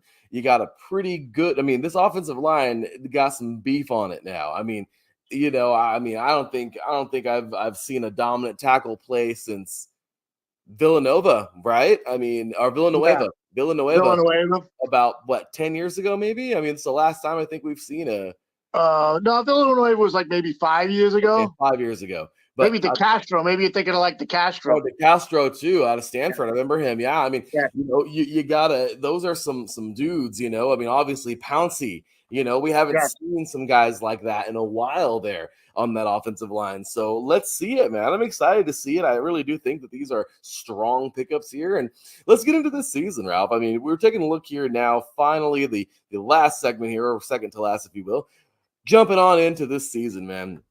Looking at the AFC North, once again, the AFC North is the division where I always say you have to play defense on offense in order to win, and that's a common theme that you've ever way to put it on the show. I mean, it's a rough, nasty division. Last year, man, I mean, on the segment right before this, Chris was pointing out how it's hard to even talk trash on the other teams because when the worst team is a winning record, that's saying stuff, that's saying something that every team is so dang dominant. So looking at this, it's just awesome, man. I mean, you have obviously the AFC West this year, and the NFC East, and a couple outliers in there. But looking at the schedule, Ralph, what do you think, man? I mean, obviously we want to jump in and say a record here, record there, whatever. You don't got to give a record or anything. But looking at the schedule, what are you thinking, man? How you feeling? If you want to give a record, you can. But what are you thinking? I mean, I think, what was it, a year ago or 2 years ago, you absolutely pegged the record. The first year I pegged it right on the nose. The first year I did it with you. Yeah. I think that was Ben's last year. Yeah, that was Ben's last year. You Right. Man, you pegged that sucker. So, what are you thinking this season, man? How do you think? How confident are you with these Steelers? All right. Well, just to go back on what Chris said about the division, he's correct, because last year it was in 80. I looked it up yesterday. In the past 88 years, it was the only division last year, the AFC North, and I always say it on my show, is the best division in football, toughest division in football. They were in the past 88 years, they had the best record of any NFL teams in a division combined. So That's right insane. there, I mean, look at the teams that are in the division. They're really. You got Baltimore, who's a Super Bowl favorite. You got Cincinnati with Joe Burrow back. The Browns have just came out of nowhere the past couple of years, and we're I don't want to say bringing up the rear, but we're there. Yeah. Hey, it's our division. In my eyes, it's always my division. That's right. That's right. Be proud of that, damn it. Yeah. We'll get into that when we talk, Oh yeah, we're having fun with that. But yeah, so I don't know. I see a fun season here. I mean, honestly, this is a crapshoot. I feel like the toughest, nastiest one, will survive this one. And obviously, if you take a look at it, you have a strong chance because of how it really does come down to. I mean, what is it? It's not the X's and O's, it's the Jimmys and the Joes, and how these guys perform in each of these games, man. When it comes down to it, you look at things like the injury bug. Hope we don't get bit by that. I mean, because things happen. But man, when it comes down to it, this is a division. This is such a division to watch, and it's really exciting. So, Ralph, here we go, man. We talked a little about all of these. We got last season, we got the off season, we got the draft. We talked a little about this season. I love it. You're optimistic about it. Now, of course, you know what time it is, Ralph. This is a little segment that we've been 8 years strong of this show. And man, this segment has been fun for all of those 8 years. We've had some memorable ones. But you know how it goes, man. It's kind of funny. Everybody so far, at least, for all the interviews for the AFC North has been pretty respectful. There's been some trash in there a little bit, but it's hard to be disrespectful in a division that's dominant. But tell us how you think those other three teams are going to do. There's three teams you absolutely love to hate in this division, and that consists of the Ravens, the Bengals, and the Browns. Tell us how you think those three teams will do this year, and of course, if you want to sprinkle a little bit on top and tell us how you really feel about those teams, don't hesitate. Without further ado, Mr. Ralph Calise, stick it to him. All right, so here we go. So the NFL this week, I don't know, because they knew I was coming on your show to do this week, they put out a stat that the Pittsburgh Steelers have never finished last in the AFC North. So people, we've always been on top, never down. And I see that happening again this year. We will not be last this year. They're 95-41 versus the Browns, Bengals, Ravens since 2001. That's just owning a division, if you ask me. Oh, imagine that. 95 wins since 2001. That's a lot. We have 24 division titles, Larry. Now, that's between the Central and when it was called the Central Division. Remember back in the days before they changed to the North, it was the Central Division. It was 5 teams in those. So we've beat. So like I said, Central Division titles. The Browns should be counted as twice because remember they left the NFL to become the Baltimore Ravens. I remember that. I mean, I don't know how Browns fans deal with that, but that's their story, not mine. Like I said, so the Browns became the Ravens, who were the Cleveland Browns, but I call the Ravens the Ratbirds. But it's more out of respect, because you have to have a name you call a team that you're against. Then you have the Cincinnati Bengals, who I call the crybaby Ben girls, because I don't know if you see when they lose big games, they always show it on social media, that girl who's crying with the Bengal hat on. Oh, no. Yeah, I don't know what that's all about. Why would you even put that on social media? That's hilarious. Yeah, and then, like I said, there were other teams in the divisions. There used to be the Houston Oilers, who became the Tennessee Titans. And just remember, they only lasted 1 year in the division because I guess they weren't tough enough to play in the AFC North. Also, the Jacksonville Jaguars, when they were incepted, came into the AFC Central. That's when Mark Brunell used to be the quarterback. I remember They that. later on left to be re-centralized to another division. Then the Browns were reinstated back in Cleveland after they, now we have to come back as the Cleveland Browns again. So that's why I say those 95 wins versus the AFC North should count twice, because we beat the Browns we beat the Browns as the Ravens, and now they're the Browns again. And you know who's owned the Browns is Big Ben owned them. He only lost one game to them, I think. Ever. Oh my God. And here's a stat too that with the Ravens, they've only beaten the Steelers once since 2020. Think about that for a second. Well, all the time, I know Lamar Jackson was hurt a couple of days, but with all the games they played against Lamar Jackson since 2020, I don't know when he came in the league. What was it, about 3 years ago? Yeah. Yeah. They haven't beaten us, Larry. They've only beaten us once, and he was at quarterback. I know that, but we've beaten him at least 3 or 4 times. That's crazy. How about that, man? Ralph, the stats today. And one last thing, Larry. Guess who had the best division record last year? No. 5-1. We were 5-1. Look at that, because you guys swept and we didn't finish in last place. How about that? Ladies and gentlemen, where's that dang applause button, man? Ralph sticking it to him, man. How about that?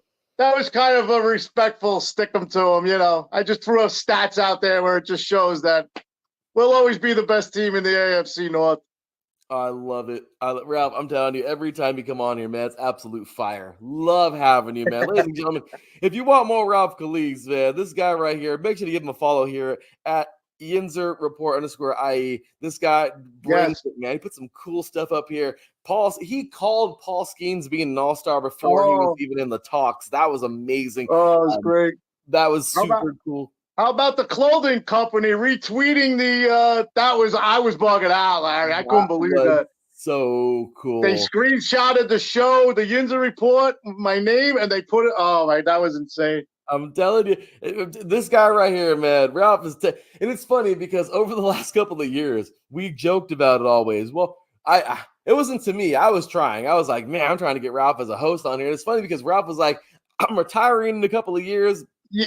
It's probably, I'll try it. I'll give it a try. Every year he was more confident. The next year, hey, Ralph, what do you think, man? I'm still too busy, man. I'm retiring a couple of years. I might want to do it. Last year, it was hilarious. Well, the year right before you retired, right when you were retiring in that December, you were like, you know what? I might give it a go. It sounds like fun. I might. And then once he retired, I was like, you want to do the show? Ralph was like, I'm here. Let's go. You hit me up during the Seattle game last year. I was at my son's house. I was watching the game, and my phone went off. And I'm like, what the hell is this? And I saw your name up there. My son goes, who's that? I go, that's Larry B. That's the guy from the radio station. I go, oh, my God, Aunt, he wants me to have my own show. So he looked at me. He goes, you're going to do it, right? You're retired. You got to get something to do, right? There was no way I could do it while I was working because, I worked like 12-hour shifts every day, and there'd be no time for me to do the show. That's why I didn't do it. Yeah, you were a busy when you guy, first man. found me. You barely had time to jump on this show with me, man. So I appreciated that. Yeah, well, we made the time for that. Yeah, man. But look at this, man. You jumped on. You've taken IE Sports Radio by storm. I mean, you're one of the most listened to shows here. You have an amazing fan base. Thank you. You do a great job, man. So, ladies and gentlemen, once again, give him a follow here at Yinzer Report _IE. And obviously, give him some love, man. At Khalise R. There you go. 786, man. You gotta show him some love there. Give him a follow. Ralph, it's been an honor, man. Thanks again for being here this morning. I am so excited to to bring you about, into this show again, 3 years running. Head on over to training camp. Please make sure you tune into the Yinzer Report, everybody. Tuesday evening, East Coast time. Tuesday, 5 p.m., the Yinzer Report with me, Ralph Calise. That's right, y'all. 5 p.m. Tuesday evenings. You don't want to miss him. 5 p.m. Eastern. He in the podcast room. Look at all that. Look at all the memorabilia. I mean, it's all the things he gets authenticated. I don't care if you're not a Pittsburgh fan. This is a fun show to watch. That's true. That's true. You can look at it that way. It's a show for just the sports fan. Yeah. Oh, it's fun. It is so much fun. So, well, Larry, I thank you so much for the opportunity. I thank you. You know how I feel about you, man. You're the man, the myth, the legend. I love you. And IE Sports Radio, you're taking it to new heights. And I have a feeling you're gonna have your dream, and it's gonna blast off, Larry. It really is. We're doing our best. You got some good people. You got some good people who know their stuff and on their shows. And I'm just enjoying the ride. It's much appreciated. Anything I can do to help the radio station or my show, just let me know. And if I'm doing something wrong, don't feel free to reach right out to me and get on my case or whatever. No, you're kicking ass, Ralph. And like I said, man, we appreciate you. Love you back, man. You've been amazing. You've done so many great things here at the station in just a short amount of time. And yeah, man, I'm super glad to have you. This has been tons of fun. And yeah, trust me, it wouldn't be possible without you guys making this happen on IE Sports Radio. So thank you so much, man. Anytime. You know that. Oh man, I'm so glad to have you aboard, man. So all right, guys, you've created a different person. Let's just put it that way. Well, Ralph is going to be heading up to training camp in a couple of weeks. So once again, make sure you give him a follow on these two because he's going to have lots of cool stuff, all kinds of neat stuff, man. The stories he tells from training camp, he's going to have more stories to add. This is 28 years, right? Or 27? This will be 27. This is 27. So yeah, 27 years straight. He's heading on up there. Give him a follow, man. And there you have it. So with that said, you guys, that will do it for the Steelers. We just finished off, of course, starting with Christopher Lehman with the Bengals. Now we just finished up with the Steelers with Ralph Calise. Well, now we are heading on over to Cleveland to talk with Gen B, the show of the land here on IE Sports Radio, of course. Catch her on right after Ralph, Tuesdays at 6 p.m. Eastern. On StreamYard. On StreamYard. So make sure you check her out. But yep, so we just finished up. We're halfway done with the AFC North. And well, we are coming back at it to talk Cleveland Browns after this. You are listening to 3 and Out, 8 divisions in 8 days, the conclusion of AFC Week, AFC North Day, right here on IE Sports Radio, your direct feed for all that sports. We'll be right back talking Cleveland after this.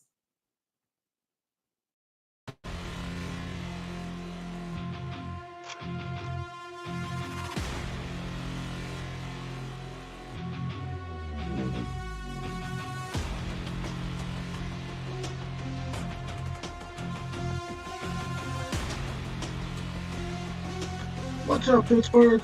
This is Ralph Calise, the host of the Yinzer Report on IE Sports Radio, your direct feed for all that is sports. Are you that passionate, diehard Steelers, Penguins, Pirates, or just a Pittsburgh sports fan? Then please join me on the Yinzer Report every Tuesday on IE Sports Radio, the direct feed for all that is sports. And I will update you on all that's black and gold. Have you telling your Pittsburgh fans and friends what's up with Pittsburgh sports. Tune in Tuesday with me, Ralph Calise, the Yinzer Report on IE Sports Radio, your direct feed for all that is sports. Let's go!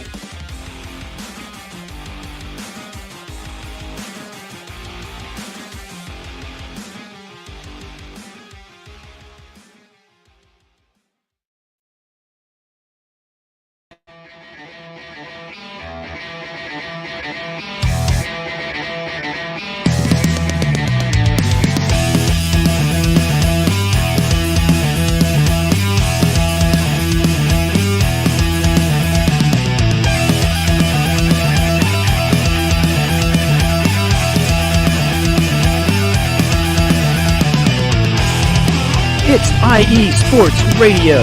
It is your direct feed for all that is sports. It is Philly Sports Talk with Cash and Chris every Tuesday night right here on IE Sports Radio, your direct feed for all that is sports. Philly Sports Talk with Cash and Chris is the most comprehensive view on Philadelphia sports exclusively right here on IE Sports Radio.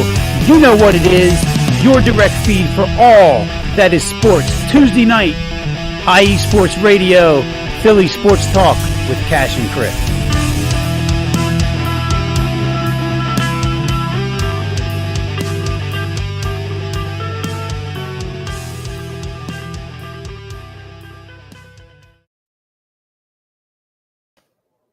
And welcome back, ladies and gentlemen, all you diehard AFC North fans out there. Once again, you are listening to 3 and Out, 8 divisions in 8 days, right here on IE Sports Radio, your direct feed for all that is sports. Well, it's been a great show so far. Thursday, my goodness, I don't even know how I'm still sane after all of these shows this week, but I'm with it, still moving along. And here we go, y'all. Thursday, AFC North Day. We just finished talking the Bengals earlier. Just finished up with our boy Ralph Calise. Oh, that was a fun one. Talking Steelers. And well, here we are now on to our third team of the AFC North. We are getting ready to head to Cleveland to talk about them Cleveland Browns. Ladies and gentlemen, of course, she is the host of the show of the land here on IE Sports Radio. Catch her every Tuesday evening, East Coast time. She's awesome. Hey, you can follow her here, of course, at Believeland Girl. She is, of course, also on the Extra Mile, joining the guys over there talking auto sports on Thursday nights. She's everywhere on IE Sports Radio, and we're glad to have her, ladies and gentlemen, welcoming to talk about her Cleveland Browns. Welcoming, of course, the one, the only, Miss Jen B. What's going on, Jen? How you doing today? I'm doing well, Larry. How are you? I'm hanging in there.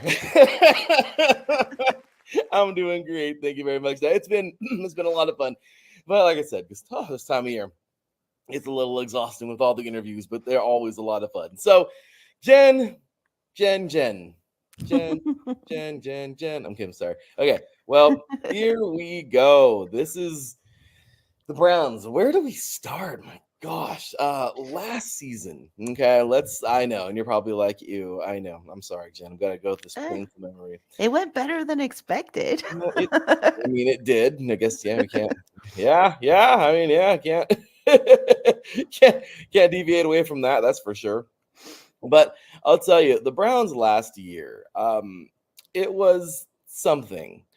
Realistically, the Browns just find their way to crap the bed, and they do really good at that. Last year, it was actually a lot better. You're absolutely right. My apologies. So let's get on over to the FB schedules, by the way, that I have up right now. Head on over there and take a look at last season. So, Jen, let's go ahead and take a quick look here at last season. So, start off the season with a nice little victory over the Bengals.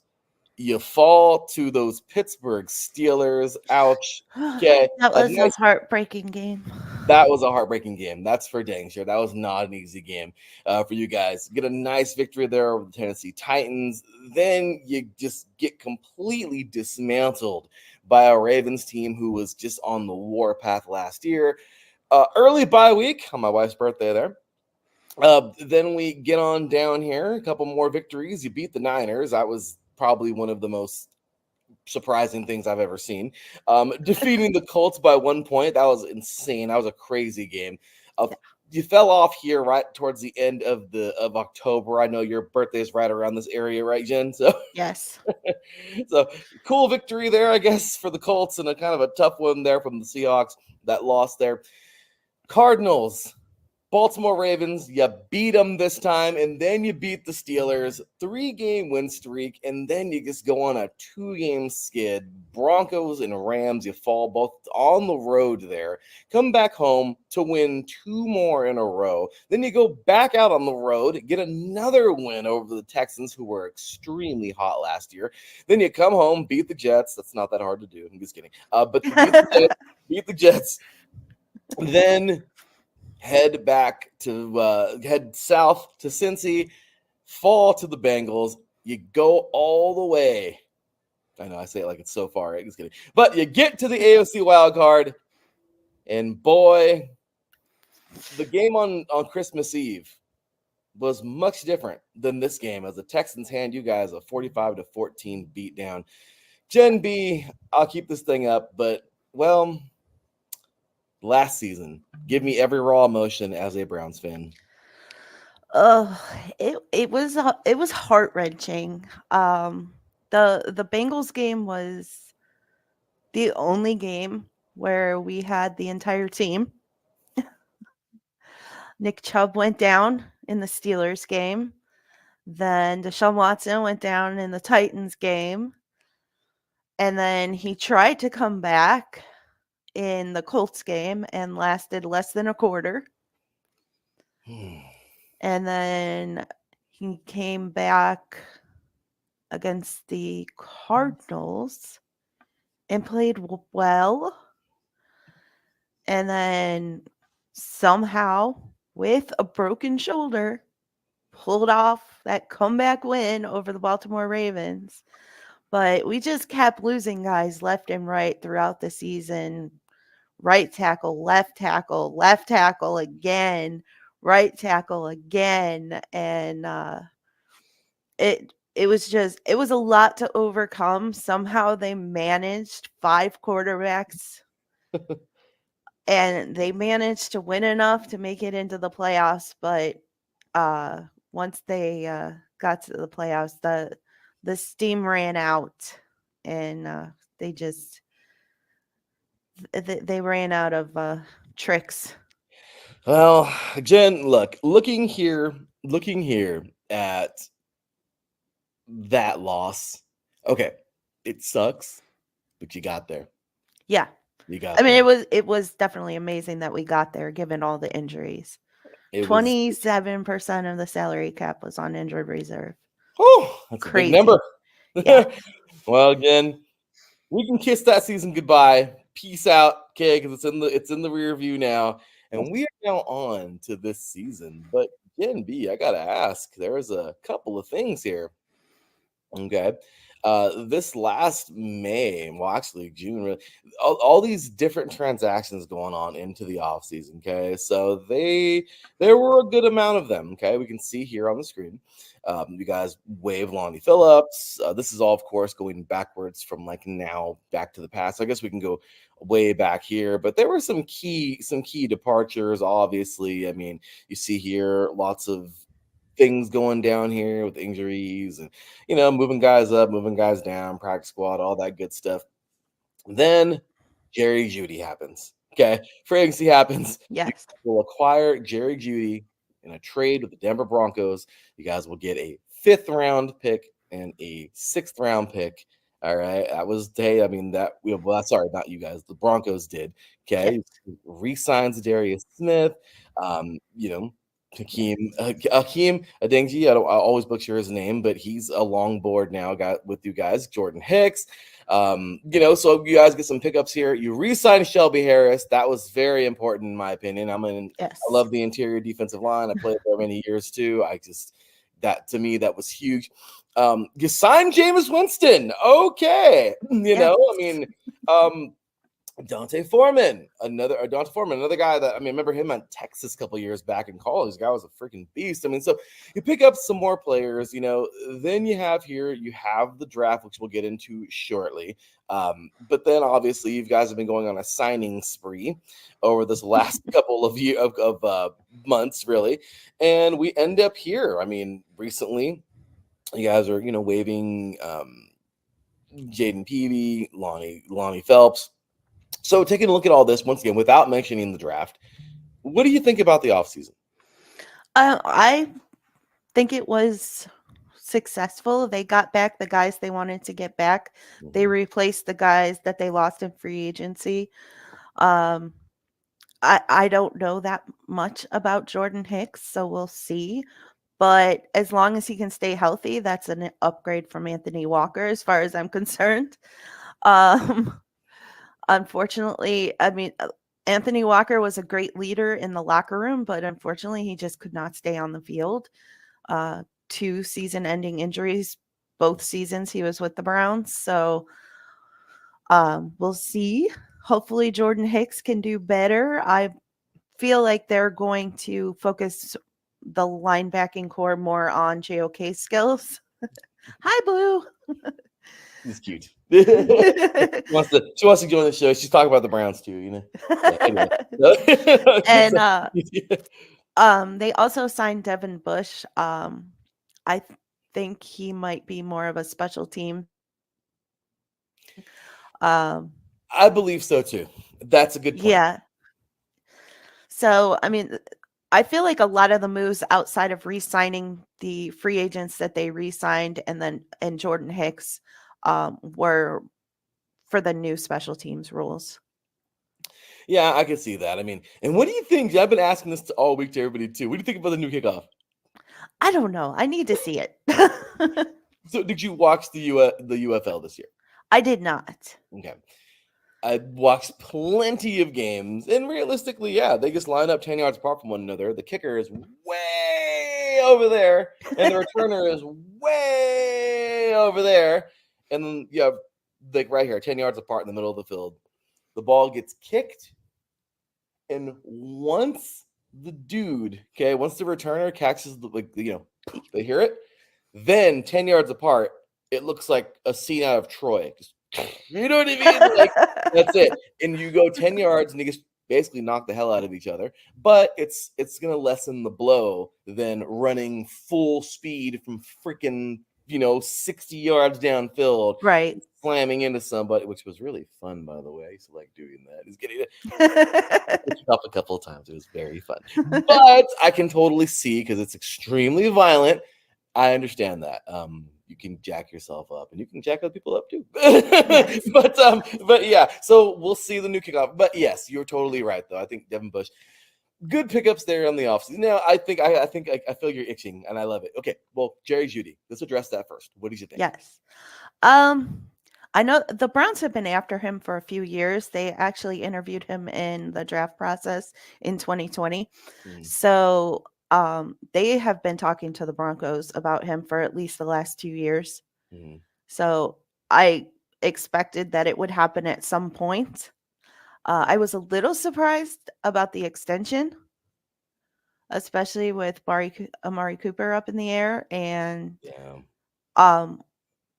Elijah Moore, I believe, is a free agent after this season also. So I was a little surprised that they didn't let him at least play up to the trade deadline before doing an extension, to see how he fits with the team. But I mean, I think they're looking at the long road, and the sooner they get him signed, the less it's going to cost, because the wide receiver market is just skyrocketing. Oh, yeah. So I get it from that aspect. I was just a little surprised that they didn't at least wait to see what he could offer and to see how the connection was with Deshaun Watson and things like that. But I'm excited to see what he can do. He has not had the best quarterback play in Denver. So I think he'll do better, and Amari Cooper is his idol, so that's going to be really cool to see the two of them together and him learning from Amari Cooper. So just hope they get Amari Cooper taken care of. I know. He started with the Raiders, so I'm just saying. I know. Training camp starts in like 4 days. I know. Well, no, Jen. Actually, when this interview airs, it'll already be started. Oh, you're right. Obviously, everyone knows this, that I record all those interviews the weekend before. So yeah, we're live right now. 2 days ago. Yeah, we're on Friday. This is 6 days ago, guys. Yeah, this is Friday, July 19th. So yeah, everyone knows that. It's always a fun little joke to make here on the show. But yeah, so we talked all about Browns last season. Okay, a season that actually you would not like to forget. It was a good one. I'd like to forget the injuries. The injuries for sure. We got into the Browns offseason here. Now, obviously, it's about that time, Jen. The Browns draft. Okay. Now, there were some cool ones. Oh, man. I'm just saying, look, you didn't have a first round. I understand that. But look, man, Mike Hall Jr.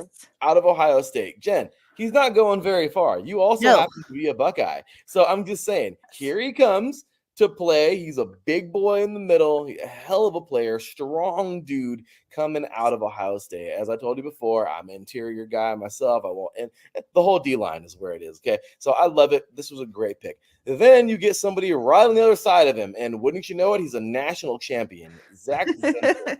Okay, guard out of Michigan. This dude in the third round was a hell of a pickup in my opinion. I thought that was pretty awesome. You skip the fourth, go on to the fifth round. And this was actually pretty cool. Jamari Thrash out of Louisville, solid, speedy receiver. This guy could be used a lot of places. I think could be a utility guy, special teams. You're going to, different packages. I feel like the Browns will utilize him in so many ways. Also, you have here linebacker Nathaniel Watson at Mississippi State, sixth rounder there. And on to the seventh round, got a couple picks here. Corner Miles Harden out of South Dakota, solid FCS school there, and another big boy in the middle. Because the tackle, he's coming up from the south. Okay, Cincinnati, that city you love so much. Over there, Juwan Briggs coming on over as seventh rounder. Obviously those guys in the. The guys that get picked a little bit later, obviously they could be practice teamers, maybe not make the team, depending. But we'll see how those guys end up. Regardless, your first couple picks, for sure they're going to be somewhere around the roster. What did you think? No first round this year, but what do you think about how the Browns did in the draft this year? I think the first and second round, or the second and third round, I think they did amazingly. I was so excited when they selected Mike Hall. I think you were doing the Sports Couple perspective during the draft, and I commented in the chat. I was so excited. I wasn't sure he was going to still be there. The pre-draft talk had him all over the place between the end of the first and top of the second round. So I wasn't sure we were going to be able to get him, but he was still there, and they got him, and I was thrilled because our defensive tackles are almost all on 1-year contracts, and except Dalvin Tomlinson, I think he has one more year on his, because I believe they signed him to a 3-year contract last year. So he's got like one more year, and then we have a second year guy, Siaki Ika, but he hardly played. He only played at the end of the season due to injuries because Mo Hurst went out and Jordan Elliott, I think, went out.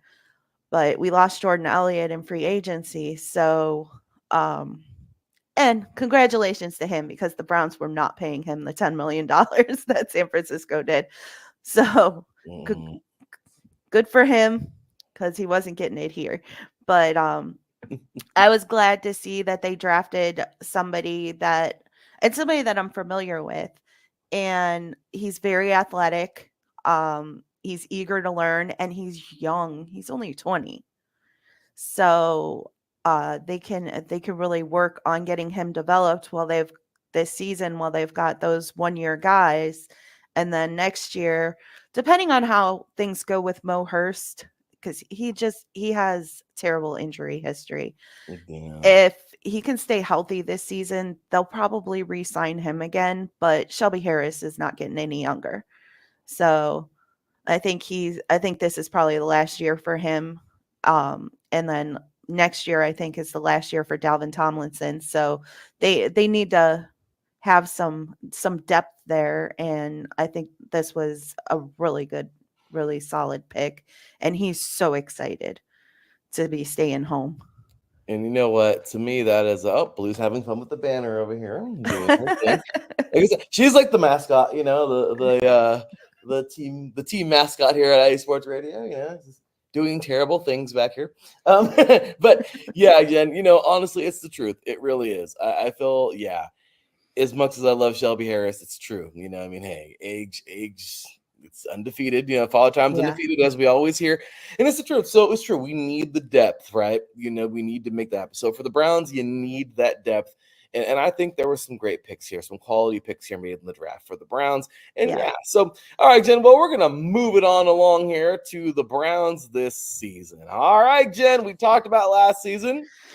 Okay, we got into the offseason. We got into the draft.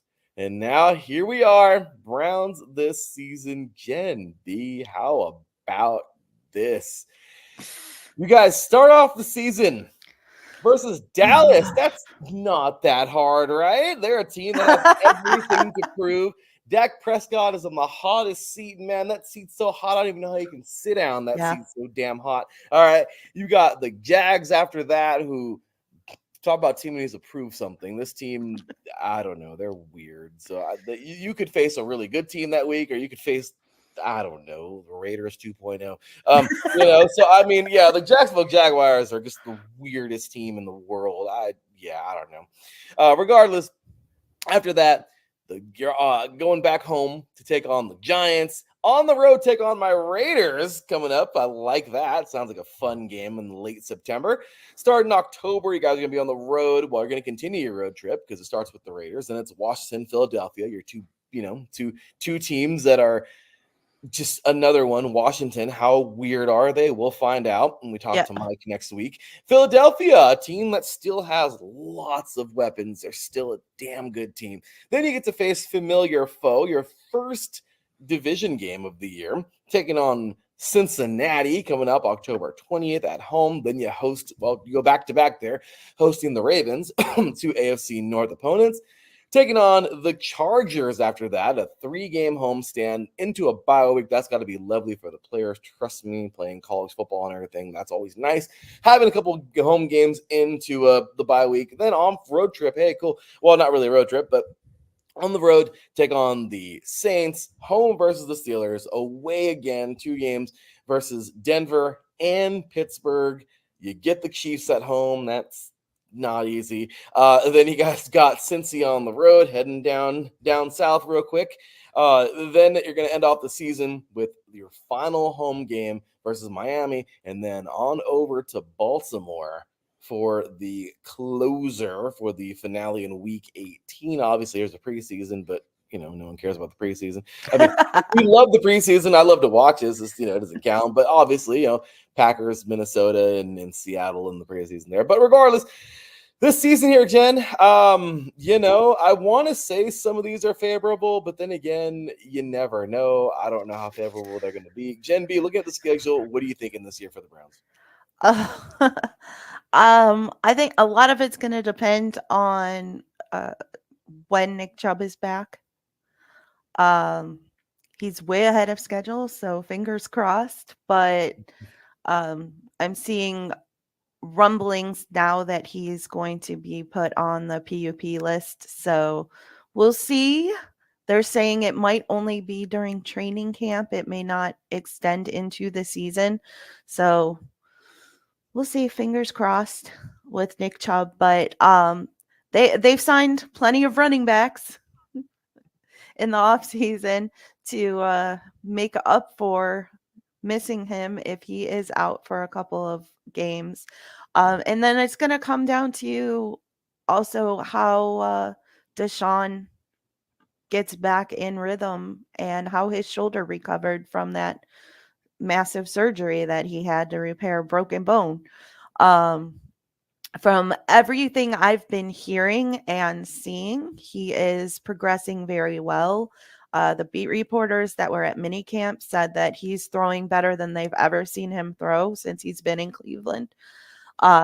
So I'm cautiously optimistic. I'm not worried at all about the defense. They brought almost everybody back, and who they didn't bring back, they replaced with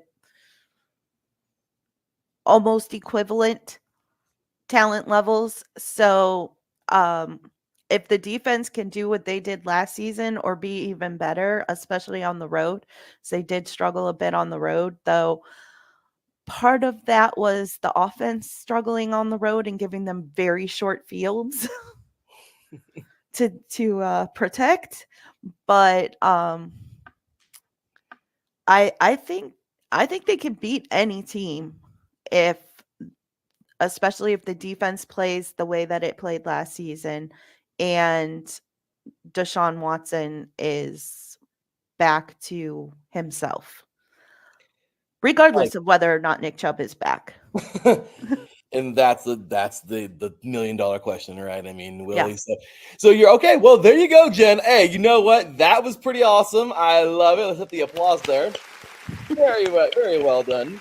Awesome stuff there. The Browns last season. Jen, there's one little segment here at the end that's been fun. It's always been fun. This is like 8 years now of a 3 and out, 8 days and 8 days. And oh my goodness, this segment gets better every year. You know it, I know it, we all know it. We all scream for ice cream, okay? This is a fun one, okay? This is a fun one here. And this is a little segment we like to call Stick It To 'Em. Now, with this segment, obviously did it last year.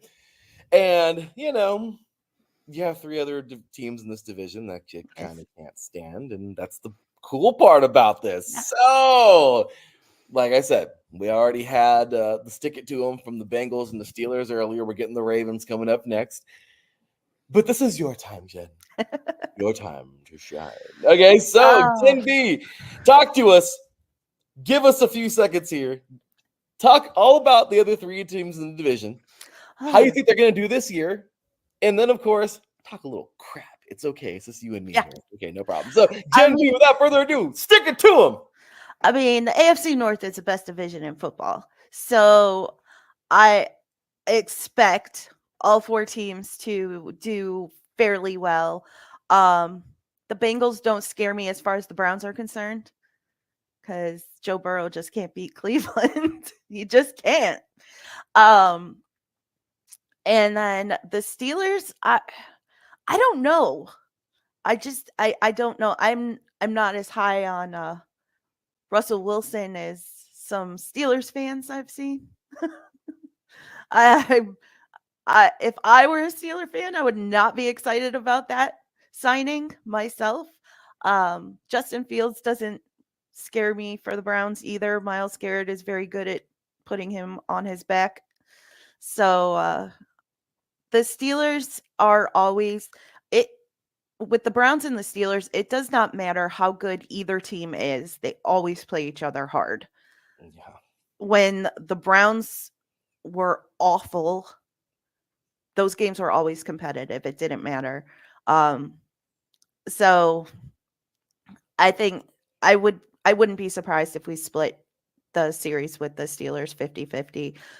Usually, and that's usually how it goes. They win in Pittsburgh, we win in Cleveland. It's just the way it goes. The Ravens. So I heard this really good analogy about the Ravens the other day. I was watching this podcast and he was doing individual shows reviewing the 3 other teams in the division. And when he got to the Ravens, he said that the Ravens remind him of the iPhone. So you have the iPhone 15 and yeah, it's new, but did they really change anything? So he said, they upgrade the phone and, sometimes you get a better camera or you get new features, but when they give you new features, they take some away. It's like, that's the Ravens. They, they're always there, but they lost a lot. Oh, and they got Derrick Henry. Derrick Henry is not replacing that offensive line. So I mean, their defense, I think, will still be solid, but they gave up most of their offensive line this offseason and replaced them with rookies. So I don't know how they're going to stand up against the Browns defensive line. Shelby Harris. We talked about a rookie does not want to come up against Myles Garrett. Yeah, that's for dang sure. That's scary. Yeah, so no, you're absolutely right. So as you can see, Blue's having fun back here. She's very hyped up for the Browns this year, Jen. As you can see.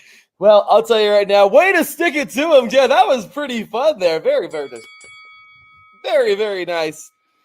Great stuff there, and way to stick it to him. Well, there you have it. Gen B, thank you so much for your time this morning. Where can all these diehards find you? I am on X at Believeland Girl. I am also, the show is at Show of the Land IE, and you can also follow me at Believeland Girl on Instagram and Threads, and then on TikTok at jen.believeland. Well, there you have it. Well, Gen B, it has been fun. Thank you so much for being here today and finishing off this awesome Brown segment here on 3 and Out Division 8 days. Final day, we got ourselves a three-day weekend from 3 and Out. I don't, because I record 16 more interviews for the NFC starting tomorrow. It's okay though. It's all good. Starting, of course, but it's all good. It's always so fun, so much fun doing. But Jen, that is gonna do it once again. Show of the Land. Catch her on Tuesday evenings, East Coast time, 6 p.m. Eastern every Tuesday. She does an amazing job. Show her some love, you guys. And you want more Gen B? Well, there's where to find her. So with that said, you guys, that will do it. We are now down to one more team. Can you believe it, guys? 15 teams down. One more to go. Well, they're a team that Gen B loves to hate, and apparently they are the new iPhone. Yes. Wow. Okay, well, there you go. No new things every week, every year we do this. But one more team, guys, to go in the AFC. We're going to finish off with the Baltimore Ravens coming on up. You are listening to 3 and Out, 8 Divisions in 8 days, AFC North Day, AFC Week, AFC North Day, right here on IE Sports Radio, your direct feed for all that is sports. We'll be right back with Mike Pat talking about them Ravens. Don't go nowhere, y'all. Be right back after this.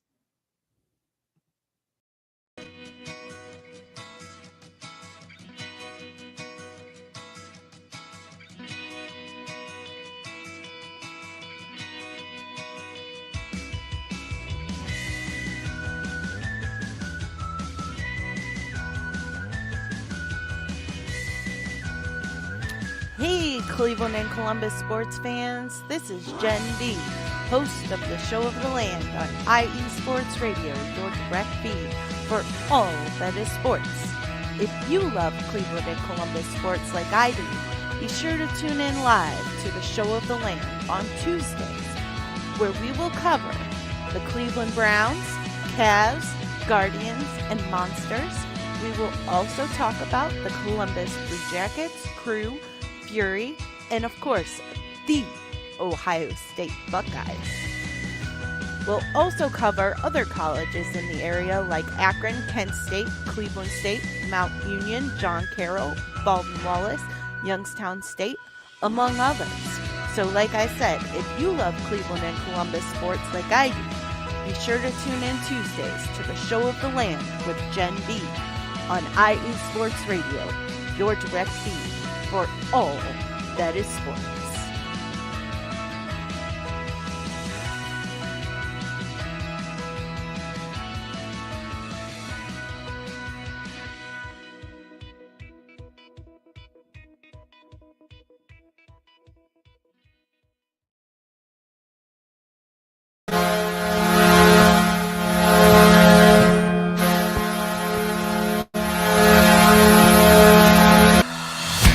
Hockey fans, I'm Adam Kernick.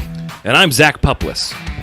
Together, we are the newest version of Hockey Talk on IE Sports Radio, The Neutral Zone. Zone.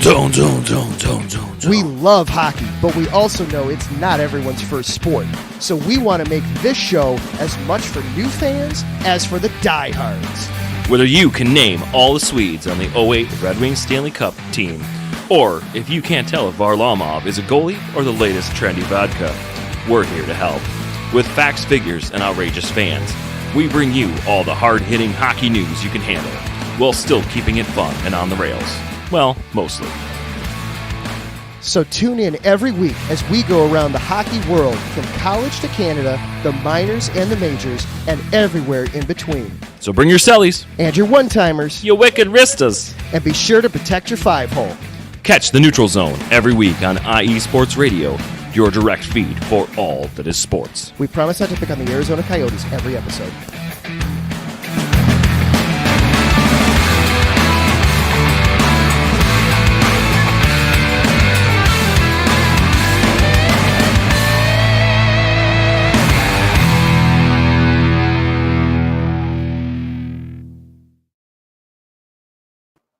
Welcome back, football fans. Well, here we are yet again talking more football in this awesome division that we know as the AFC North. Man, it has been a fun week.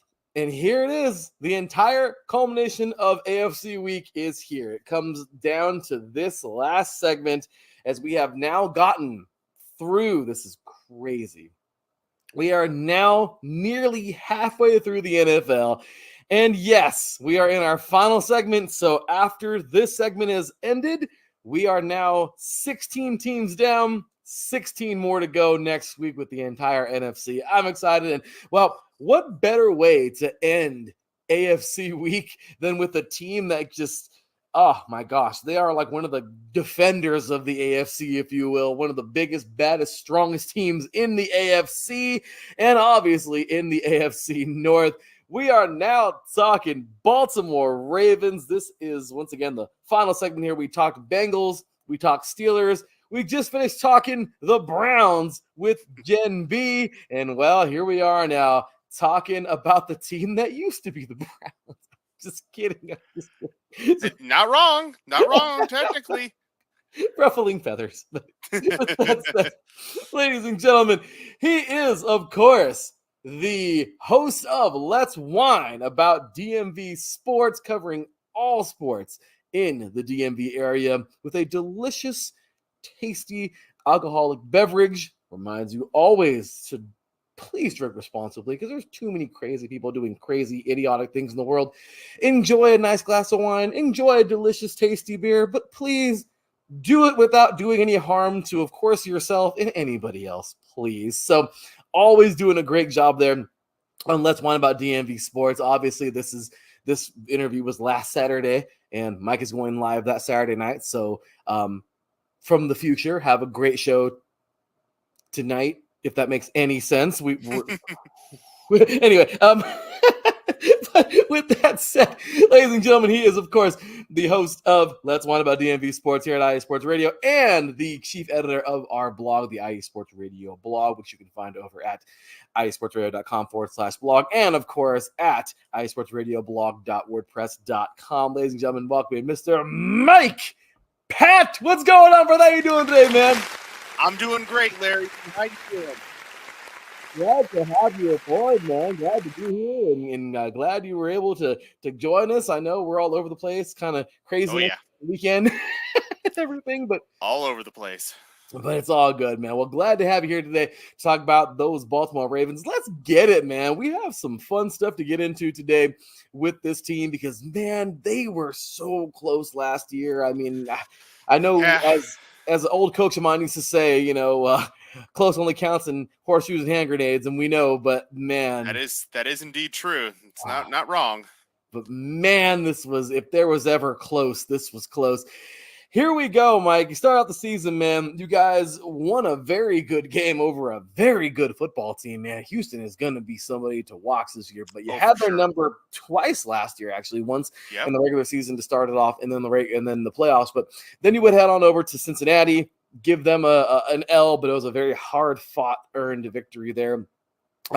Then head back home, lose I still don't know how you guys lost this game to Indianapolis. Regardless, it happens. So it's exactly how you described it. How did they lose this game? If you look at the schedule, which, I mean, it's tough to complain about 4 L's, but if there was one L that you look back and go, man, that should not have been a loss, that was the one.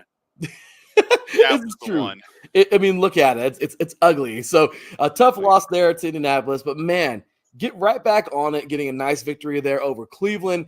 Then on the road, then unfortunately another one. It's always a tough game. This is a rivalry that we all know and love. Of course, the Steelers and the Ravens. Tough loss here on the road, but you rebounded 4 wins in a row over Tennessee and Detroit at home, Arizona on the road, and Seattle at home. Then another one of those head scratchers. But Cleveland was ready in this game. Cleveland was ready to fight like hell. You beat them pretty bad at their house early on in week 4. So in week 10, it was obvious they were going to come fight, and they did. It was a close game. My goodness, I still can't believe you lost it. Regardless, it was a tough one, tough L there. Then next in comes Cincinnati. You send them away with an L. You head over to Los Angeles, smack around the Chargers a little bit. Bye week, home, and that just continues. That was 1, 2, 3, 4, 5, 6 game win streak there. The game versus the Rams was really close there, also in overtime. Jacksonville and the Niners on the road, which beating the Niners, I think, solidified that you guys were going to go extremely far on Christmas Day. I mean, it just showed how resilient this team has been. The Ravens have been plagued with injuries in the last couple of seasons. Last year, they were more complete than they've ever been, and they showed how good they really are. You guys just massacred the Dolphins on New Year's Eve. And then another one. I mean, a tough loss. Pittsburgh can hang their hat on this. They didn't have the greatest season, but they swept you guys, which was crazy. Regardless, you get to the postseason. Houston was as hot as can be. I will asterisk that last loss to Pittsburgh, though, and that we rested our starters because we had already locked up the 1 seed. So that's an L. You're like, okay, sure. You guys won. Here you go. Yeah, there you go. Here's an L. Enjoy that slightly worse draft pick.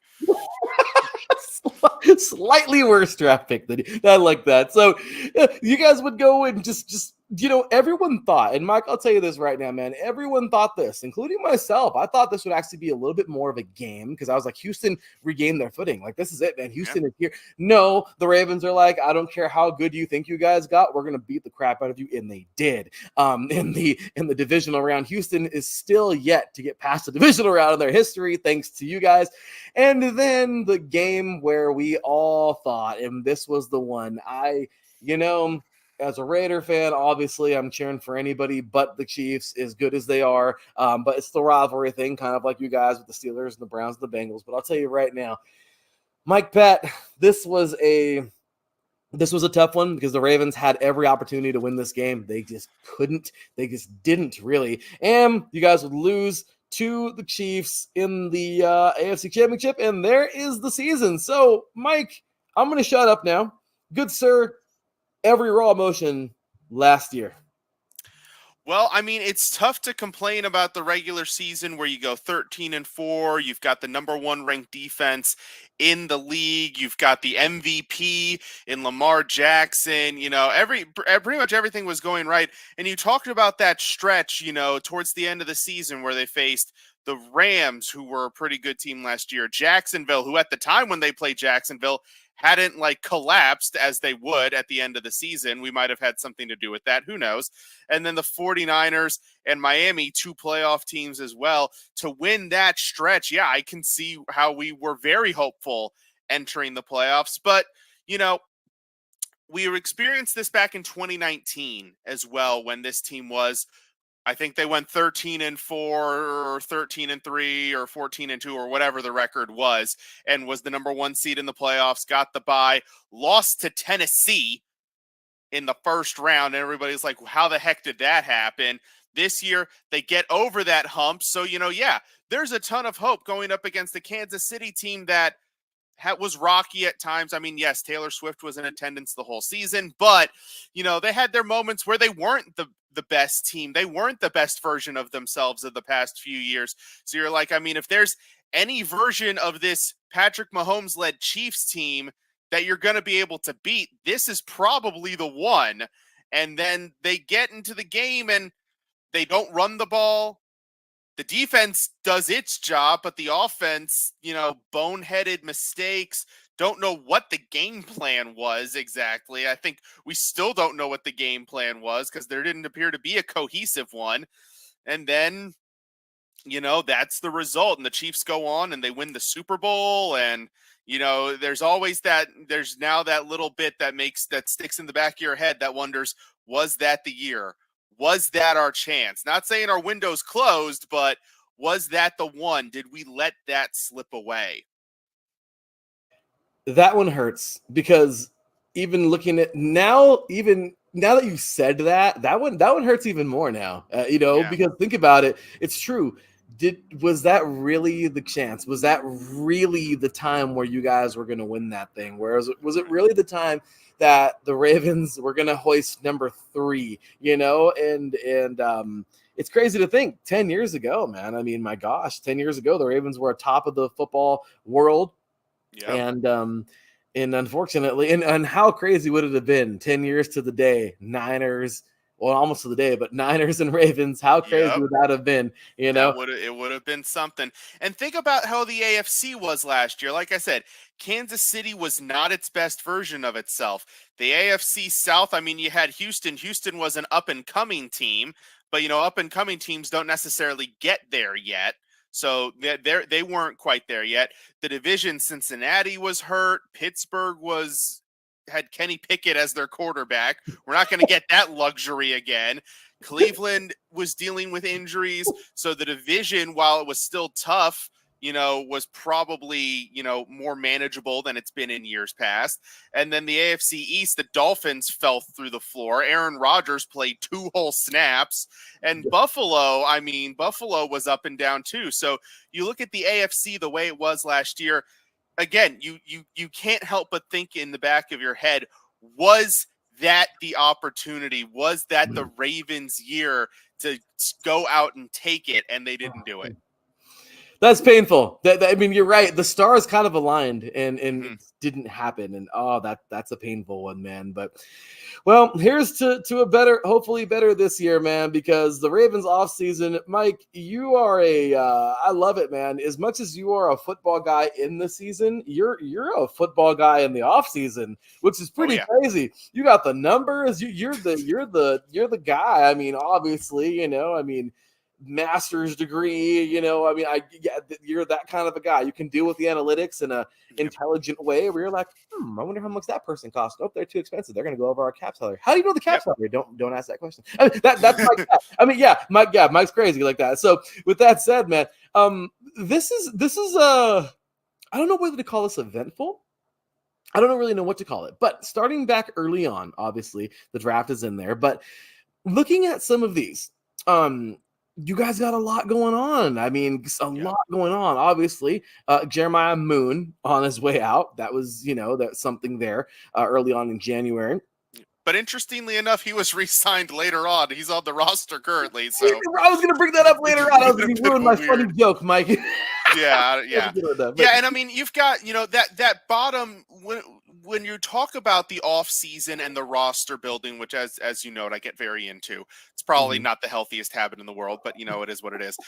When that bottom quarter, bottom like 20 players, because the rosters expand to 90 players, as you know, in the off season, and right up to right before the season starts is when they cut them down to 53. So that bottom like 20 or 25 guys in that 90, there's just constant like, oh, you're in. Oh, no, you're out. Oh, no. Okay. You can come back. Oh, no, you're done. No. Oh, you got arrested. Okay. You're gone. Oh, no. So, you see guys like Jeremiah Moon, and then you see some of these other names kind of in the January 30, Tykeem Doss, Tyshawn Manning, all of these guys, they're there, and then they're not going to be there, and then they're not going to be there, and then they're going to get cut when the season starts. And, it's just, it's one of those things that makes it look way more eventful than it actually is. It's so true, because then you look later on, you're like, okay, so Moon's back. But this was pretty big. Okay, so Zach Orr, defensive coordinator. Hey, okay. Love that move. Love me some Zach Orr. Yeah, and that was on my birthday. Look at that. That was on my birthday. Hey, it's a little, it's kind of cool. So this happens, and he's looking at this, Mike. This is crazy, man. I mean, you guys got some solid athletes. Like I said, obviously the draft in April, but looking here, I mean, it was eventful. It was eventful, but it wasn't eventful. I don't really know what to say. I don't want to spoil too much of what you are going to bring aboard, since you are the major offseason guy. But before we get into the draft, I mean, Mike, what do you think, man? Obviously, Orr as defensive coordinator was big. We just talked about Moon. But what were your favorite moves from the Ravens in the offseason? What were your least favorite? What were things where you were like, what the hell? I mean, I don't know. Talk to us. What do you think? So, yeah, it's like you said, it was an eventful offseason. They had lots of free agents, lots of significant names, guys who you're not going to see on this list because they walked in free agency, guys like Patrick Queen, Jadeveon Clowney, Geno Stone. They lost a good number of guys, but this is this is almost a yearly occurrence with the Ravens. You know, this is a team that drafts well, they develop their player personnel. So, you know, you get in this rhythm where, you know, you draft a bunch of guys, they all have 4-year contracts. Well, 4 years later, those guys are up. And now you're like, okay, do we re-sign this guy? Do we let this guy walk? You know, what do we do with this guy? And it's just it's a constant thing really for the Ravens to, you know, they develop these back of the roster guys, and then they leave in free agency. It's a common deal. They're a team with the next man up mentality. You know, okay, we know we're not going to be able to re-sign all of our guys. We just paid Lamar Jackson a boatload of money. You know, we have Mark Andrews making a boatload of money. We've got Marcus Williams making a good chunk of change. You know, we're going to have to pick and choose. I do love the re-signing of defensive tackle Justin Matabuke. He was a beast last year, and he has an interior pass rush presence that the Ravens really haven't had a ton of consistently. Calais Campbell was kind of a hybrid guy. He rushed off the edge and he rushed up the middle, but like they haven't had a guy that could truly be disruptive in the backfield and push the pocket really since and I'm blanking on Brandon Williams was kind of really the last guy that was really kind of that beast, that force in the middle. Matabuke can get after the passer and really provide that push. And that's an important element. And I think it was important for them to keep that element. Patrick Queen left in free agency. They're always rotating their inside linebackers. They always have, you know, somebody new. As long as they have their guy, you know, going back to when the franchise first started, that guy was, everybody knows the name, Ray Lewis. So yes, Ray Lewis was that guy. The guy next to him changed like every 2 to 3 years. You know, it was a different guy every year. And then Ray Lewis retired, and then that guy became, for a brief amount of time, Darryl Smith. It's very, very good linebacker. Larry, I know you know he played with the Raiders. Yes, he did. Very, very good linebacker there. Then it was C.J. Mosley. Very good linebacker, left and went to the Jets. Yep. Now it's Roquan Smith. And Roquan Smith, of all of the other guys I've named, is probably the closest to Ray Lewis that they've had. And he's a guy who you can put people next to, and he will make them the best versions of themselves. So Roquan Smith is out. Trenton Simpson, last year's 3rd-round pick, you're up. Yeah. Take the spot. So, and it's just kind of one of those things where they rotate their guys out, like next man up, next man up, next man up. You guys had guys like Paul Kruger I could think of that were, you know, I mean, did he retire recently? I think so. He hasn't been on a roster in a couple of years at least. Yeah, so. I know it's been a couple of years for sure. But yeah, but just think about it, though. You guys are consistently you're right, just moving through guys, and that's the awesome part. And you only stay if you were absolutely legendary, like Ray Lewis, like Terrell Suggs, like the infamous Ed Reed. I mean, you know what I mean? So unless you're on that level, which not too many players are ever on that level. No. You know, it's very, very hard. Okay. Yeah, even Haloti Ngata, another guy. Yeah. The Ravens are very good. They've got their core, maybe like 6 or 7 guys, and then they get guys that are reasonably priced, and kind of everybody around those two groups. Yeah. Ole and back in. Ole and back in. Here's our Costco Sam's Club that we're gonna membership and buy. Yep. And the rest of that we can just go down the street to, I don't know, Jonathan's. We're going to Food Line, y'all. Let's go. Yeah, exactly. Like whatever you want to call it. You know, yeah, that's absolutely it.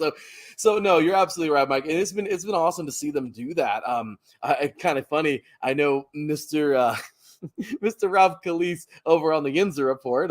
Once again, a team that you just love to hate, the Steelers.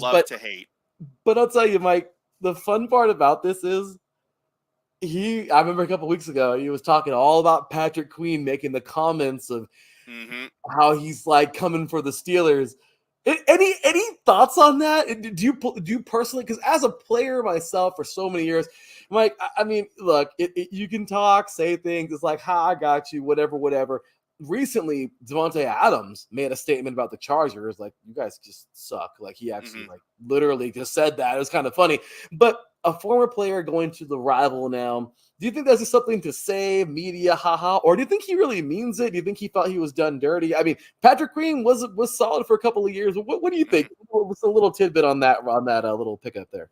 Well, the thing about Patrick Queen is that he was supposed to be that guy. He was the next man up in that cycle of the Ray Lewis to Daryl Smith to CJ Mosley.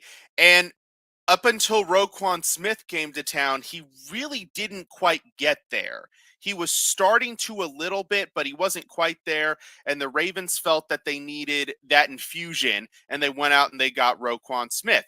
Now, does he feel spited that Roquan Smith got the big contract and he didn't with the Ravens? Do you feel spited that the Ravens went out and traded for a guy to basically take his spot? Potentially. It seemed that he and Roquan Smith got along great, and they were a tag team duo in the middle of that defense. Maybe he feels spited that the Ravens didn't even offer him a contract. Maybe they were like, look, dude, we don't have the money.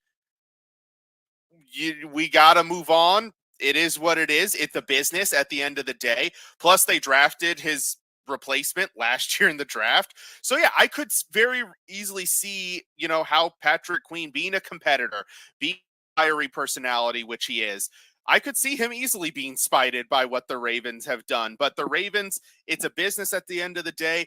They made the decision that they thought was best for the team. And hopefully Patrick Queen's decision to leave and go to the Steelers is the best decision for him. Because look, like you said, I love to hate the Steelers. It's like that scene, I always reference it from Anchorman, where they get Will Ferrell's character out of the pit, and he goes, "I don't like you, but damn it, do I respect you." That's what it is with the Steelers, and it's always better when the rivalry is good. I don't want to smack the Steelers around 2 times a year, and I'm sure the Steelers don't want to smack us 2 times around a year. We want good competitive football games. So yeah, does Patrick Queen feel spited? Probably. Are those legitimate feelings? Who am I to say whether they are legitimate or not? We're just going to see how it plays out on the field at the end of the day. I like it. No, and you know what? That's the best answer you could ever get to that question. Great, as always, Mike. I mean, you're the one, the only Mike Pat. So I mean, obviously, yes. So good. Yeah, take a bow, sir. Yes. So the Ravens draft. Oh boy, gee golly gosh. Did I say that on air? I'm just kidding. Yes, but yeah, Mike Pat. This is this right here, man. The reason why I guess the draft with Mike Pat is something else, because obviously everybody knows that follows IE Sports Radio. We do the draft every year. We try to do a pre and post. Most recently, it's just been a pre just because of it so being busy. But Mike, the pre, man, we really get into the draft. We have our selections and all this good stuff, man. And obviously some players that we talked much about in this draft. But you guys started off 30th overall pick. Obviously, you're not getting the quote-unquote best player in the draft, but it's because, obviously you went to the AFC Championship. So Nate Wiggins, though, a guy that I was like, oh my gosh, that would make sense. How did he fall that late? That's a Ravens guy all the way around. I mean, yes, this is super cool. Nate Wiggins heading on over to from Clemson to the Baltimore Ravens, going north there. I thought that was pretty cool. Rosengart, this is another one, man. A big boy here. I was Pac-12, now Big Ten. Whoop-de-freaking do. But I definitely watch these West Coast teams play since I live over here, and this guy is a stud if I've ever seen one.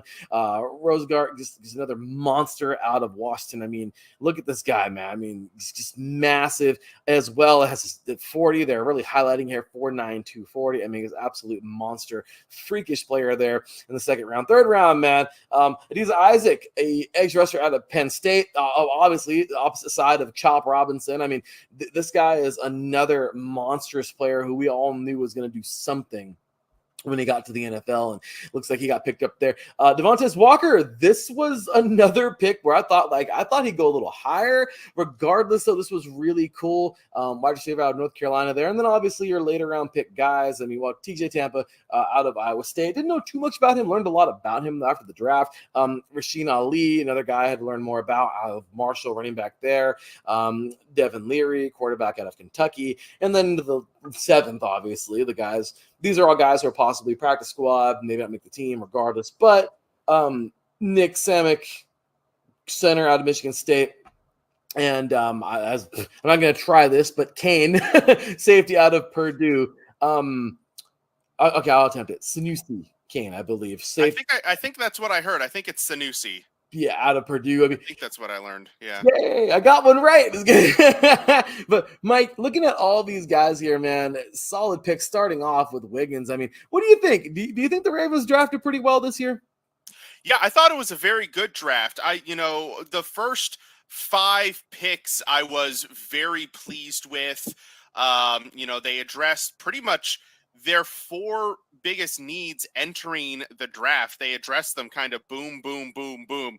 They needed cornerback help because Marlon Humphrey's been injured the last couple of years, and Brandon Stevens, the other boundary corner specifically, is a free agent after this season. So what's one of the things, we just talked about it. The Ravens have that next man up mentality. They prepare for the future while also getting a guy who can help them now in Nate Wiggins. I do expect him to be the 3rd corner for the team, with Marlon Humphrey being able to play the slot as well. I could see the team using a setup where, Humphrey and Stevens are the starter, and then they bring Wiggins on and he's on the outside and Humphrey's in the slot.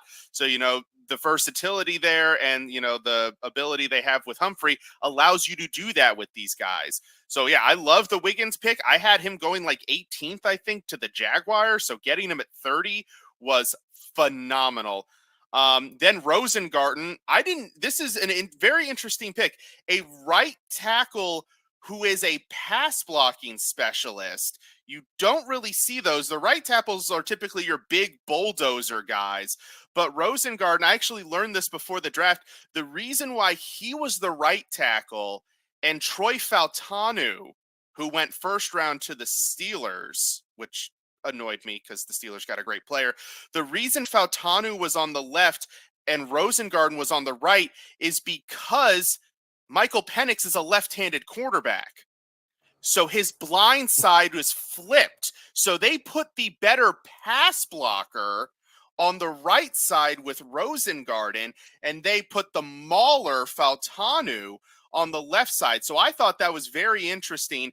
But Rosengarten, technically sound, very good athlete, as you can see. I think he challenges for and potentially wins the right tackle job day one.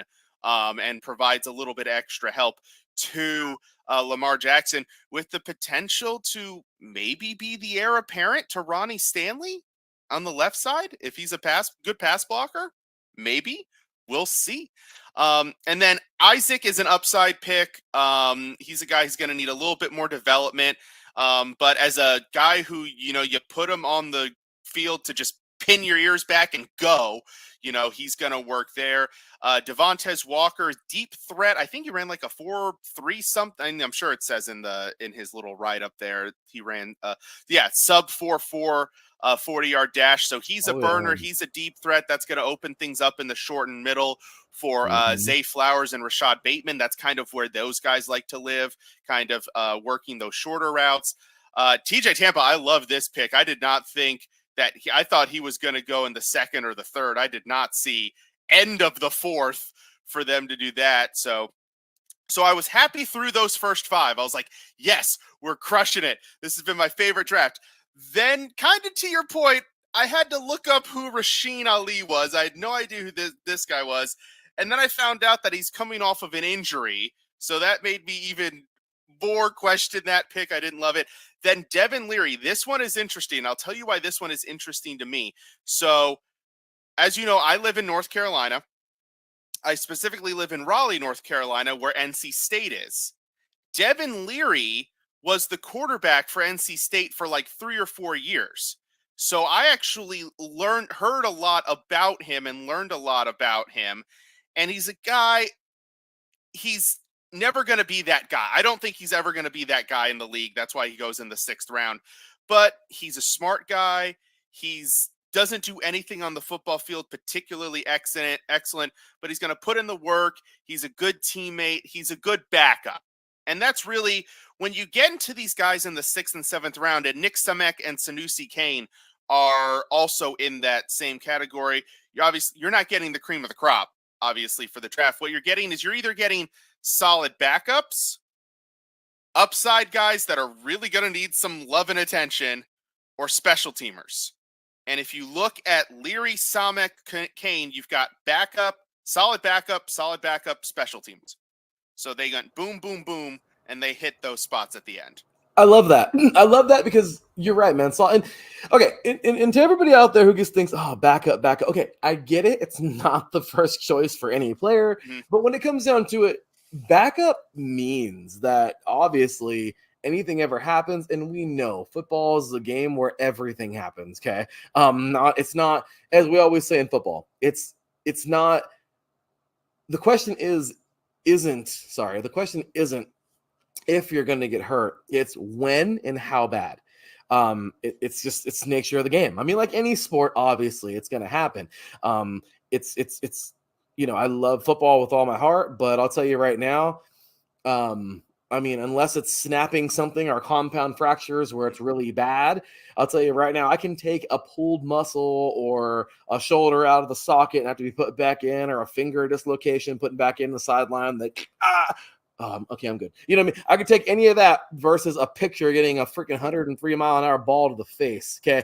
So obviously there's injuries out there that are like, oh no, I'm good. Like, yeah, screw that. But backup, man. I mean, a backup role doesn't necessarily mean, I mean, look at, man, I think we've seen, you talked about, not being the guy because he was in the 6th round. Obviously there was a guy that I think people said that probably in 2000. When there's one guy out there. Bledsoe went down, and this guy that probably no one ever thought would be the guy, Tom Brady kind of jumped in and then won 7 Super Bowls. I mean, I don't know. I mean, but at the same exact time, those are long shots. Warwick Dunn went down. Remember that? And I think who was it? Tiki Barber. I forgot who overtook him. But it's hard to. It's a blur right now with all this football knowledge floating around. But it happens now. Do you want that to happen? No, especially with Lamar Jackson. Never. Oh, absolutely not. Okay, but I'm just saying, any of these players that are backups, I mean, no, man, they can easily, they can even cement themselves so good to where they were a backup here for so long, and they get signed somewhere else. They're like, we think you could be a starter. I mean, you know what I mean? So this is awesome, So those guys right there, the Ravens know how to draft, man. If that's one thing the Ravens know, they know how to draft. Look at how good they've been over the years, man. So, Mike, let's get into this season, man. This is just, this is good, man. This is fun. This season is here. And here it is, Mike. This is it. We're staring at, could this be it? Will the Ravens, if the stars so happen to align again, what if the stars don't even align? What if everything is hard? It's a dogfight. Everything is just terrible and hard, and just every single game is this dark, gloomy thunderstorm that you have to fight and scratch your way out of, but you somehow make it. And the Ravens end up getting it done this year. You know what? Hey, this is definitely not a favorable schedule, but no, it is not. Yeah, there's some games in here, Mike. So looking at it, I mean, my gosh, starting with the Chiefs, obviously Raiders. Those are 2 great games to start off with. The Chiefs, obviously, defending Super Bowl champions. It's ring ceremony night. This is opening night for the NFL, so this is it. Raiders, who have so much to prove. There's a lot going on positive over there right now. Let's see if this team can get it going on. Christian Wilkins, a brand new Max Crosby running around out there. The entire team is rallying around Antonio Pierce. Dallas, so much to prove for Dak. This might be it, man. I don't know, Mike. If there was ever a year for Dak to prove himself or get lost, this has to be the year. So you better believe the Cowboys are going to come out punching with everything they possibly can. The Bills took some hits over the offseason, but they're still the Bills. You got Cincinnati, who's gotten better. Obviously, the Commanders, your other team, your first team, but the other team in the DMV, a team who my gosh, you can just only hope for the best for them. but it's an NFL team. There, anything can happen. Upsets can happen. So that's a fun. I mean, looking at the rest of the schedule, there's a lot on here. Obviously, Houston is a game that you just circle because dang well they're coming after you guys. I mean, Mike, looking at the schedule, how do you see the Ravens this year? I mean, this is a tough one. You've got the two biggest elements in play here, and you can see it on the schedule. They get the first place schedule, which means they get the first place winners from last year of each division. So that's why you see Kansas. Well, I mean, Kansas City, it looks like we're matched up against the AFC West, which by the way sucks for you guys because that means you get matched up against the AFC North. So you enjoy your Raiders enjoy running that gauntlet. Which leads me to my other point is that we're also in the toughest division in football. And I know at the end I'm supposed to talk smack about my division mates, but we also have to hype each other up because we're the best division in football. So this is where balance you have to manage. So there's no gimme games in the division. We get matched up against the AFC West, which isn't the worst result because, you got Kansas City, but then, home against the Raiders. I love that matchup. I'll take that 10 times. I'll take that 16 games a year. We got Denver at home. Love that one. Give me, give me Bo Nix. Give me the rookie at home. I'll take that. And then the Chargers, marching you and me out at receiver probably for that game, the way they're going. So, There are a couple parts of the schedule that are really good, but you combine the first place schedule with the toughest division in football, it's always going to be tough. Like there's so few opportunities to get that gimme, It's so true, Mike. I mean, it's the NFL. I mean, obviously, it's tough, man. So as you mentioned earlier, we've reached that. So I love it, man. Great job, by the way. Just awesome stuff there. I love the transitioning into an extremely tough year for this team because realistically, they're one of the NFL's toughest teams. So if anybody can handle a schedule like this, it's these guys, man. So I'm excited for the Ravens, man. I really am. And then obviously, you already know, man, we've reached the segment, the fun one here. I mean, they're all fun, but at the end, it's a lot of fun to talk a little crap, have some fun. Hey, it's always respect. It doesn't matter. That's the cool part of the segment. Nice, respectful, mean, and nasty. We've heard 15 already this week, okay? You are the final one, the 16th and final of the AFC this week. End us off, good sir. Of course, this is Stick It To 'Em. There are 3 other teams in your division who you love to hate. At the end of the day, though, I love it. The respect is definitely in there with the AFC North, the Browns, the Bengals, and the Steelers, the other 3 teams as well. So let's take a look here. What do you think? How do you think all 3 of those teams are going to do this year, Mike? And obviously, if you want to throw a little something on top and let us know how you really feel as a Raven, stick it to them. Well, like I said, this is the toughest division in football.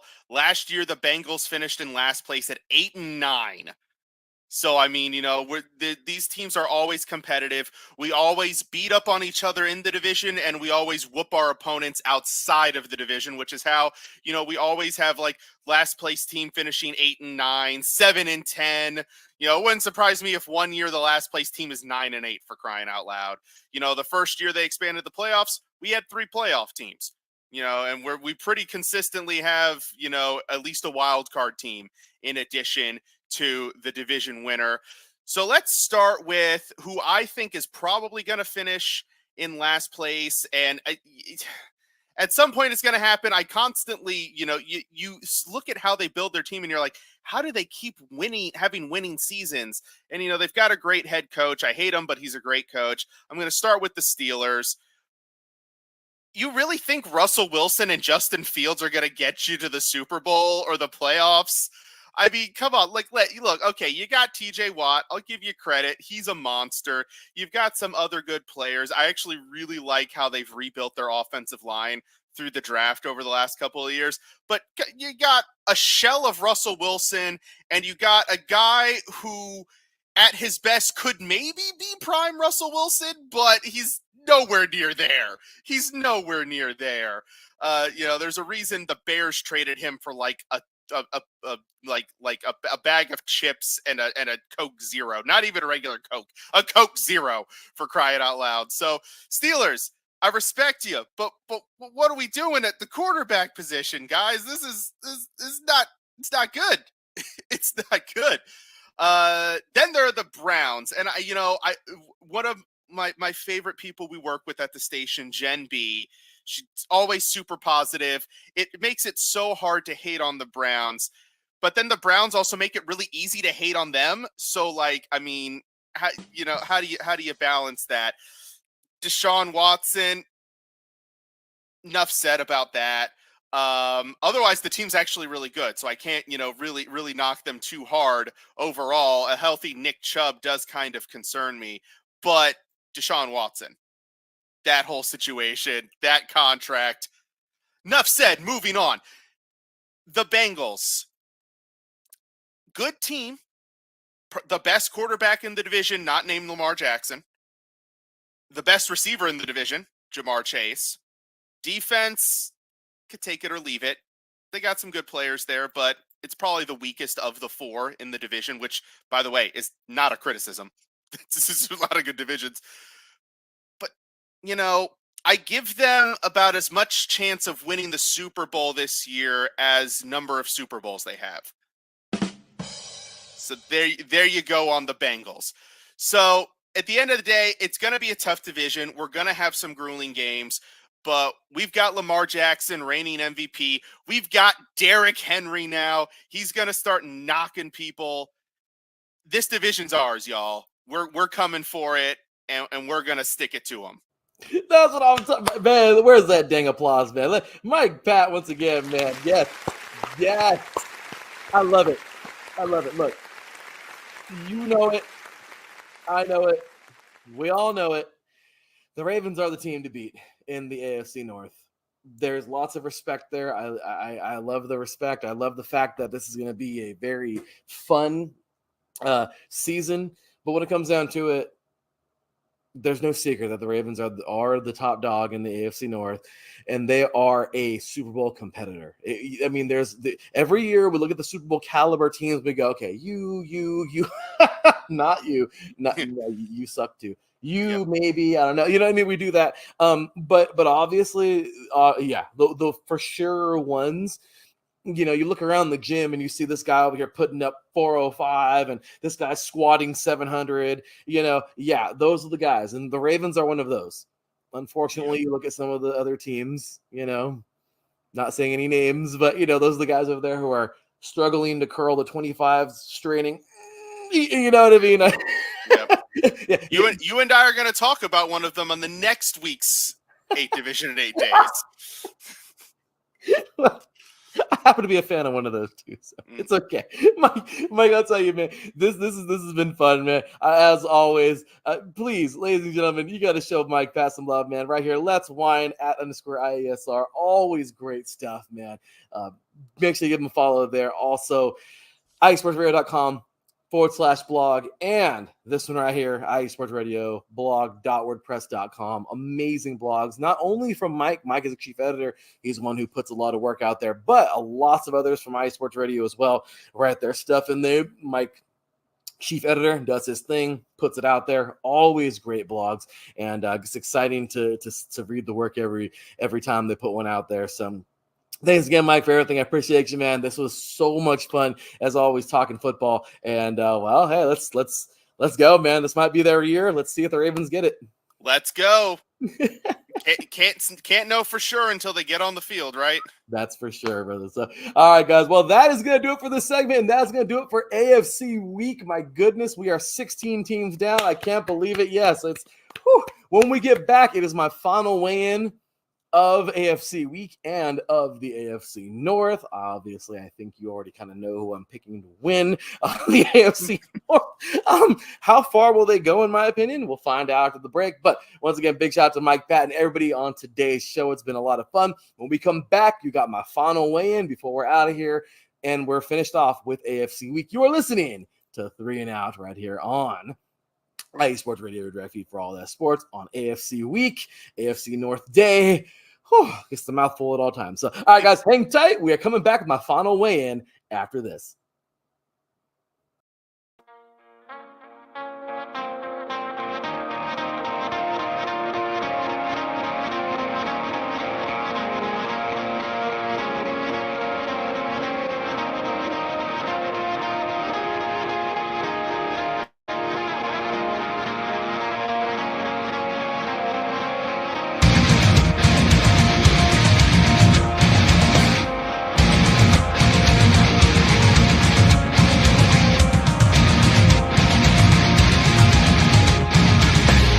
Hey sports fans, do you like wine? Well, we've got the show for you. This is Let's Wine About Sports, a show where we talk about wine and sports simultaneously. From the classic Cabernet Sauvignon all the way down to the grapes that you've never even heard of before. Oh yeah, we cover it all. And we'll talk about a little bit of sports as well. Football, hockey, collegiate, women's sports, it doesn't matter. We're going to talk about it all, and we're going to whine about it all. So join me Monday at 8 p.m. on IE Sports Radio, your direct feed for all that is sports.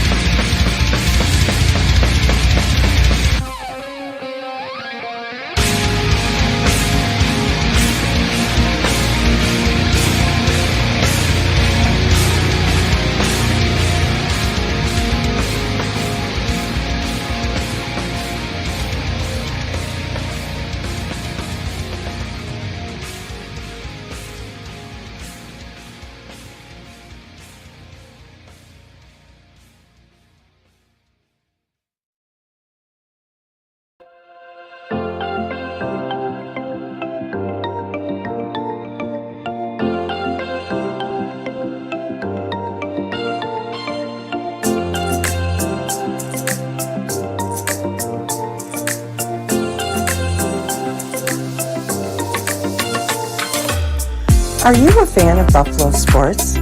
Are you thinking of changing loyalties and becoming a Buffalo sports fan? Do you even know where Buffalo is on the map? Did you know Canada is closer to Buffalo than New York City?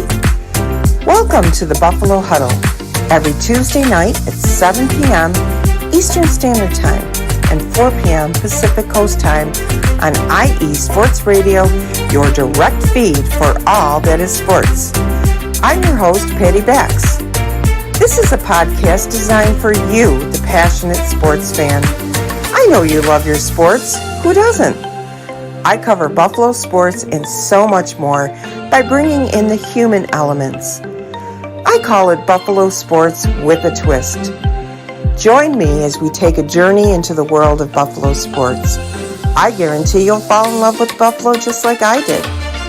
Each week we start with an inspiration, question of the day, a Buffalo fun fact, and our weekly challenge to you, the listener. Come huddle up with me. Every Tuesday at 7 p.m. Eastern Standard Time and 4 p.m. Pacific Coast Time for the Buffalo Huddle with Patty Bax on IE Sports Radio, your direct feed for all that is sports. As we say in Buffalo, go Bills!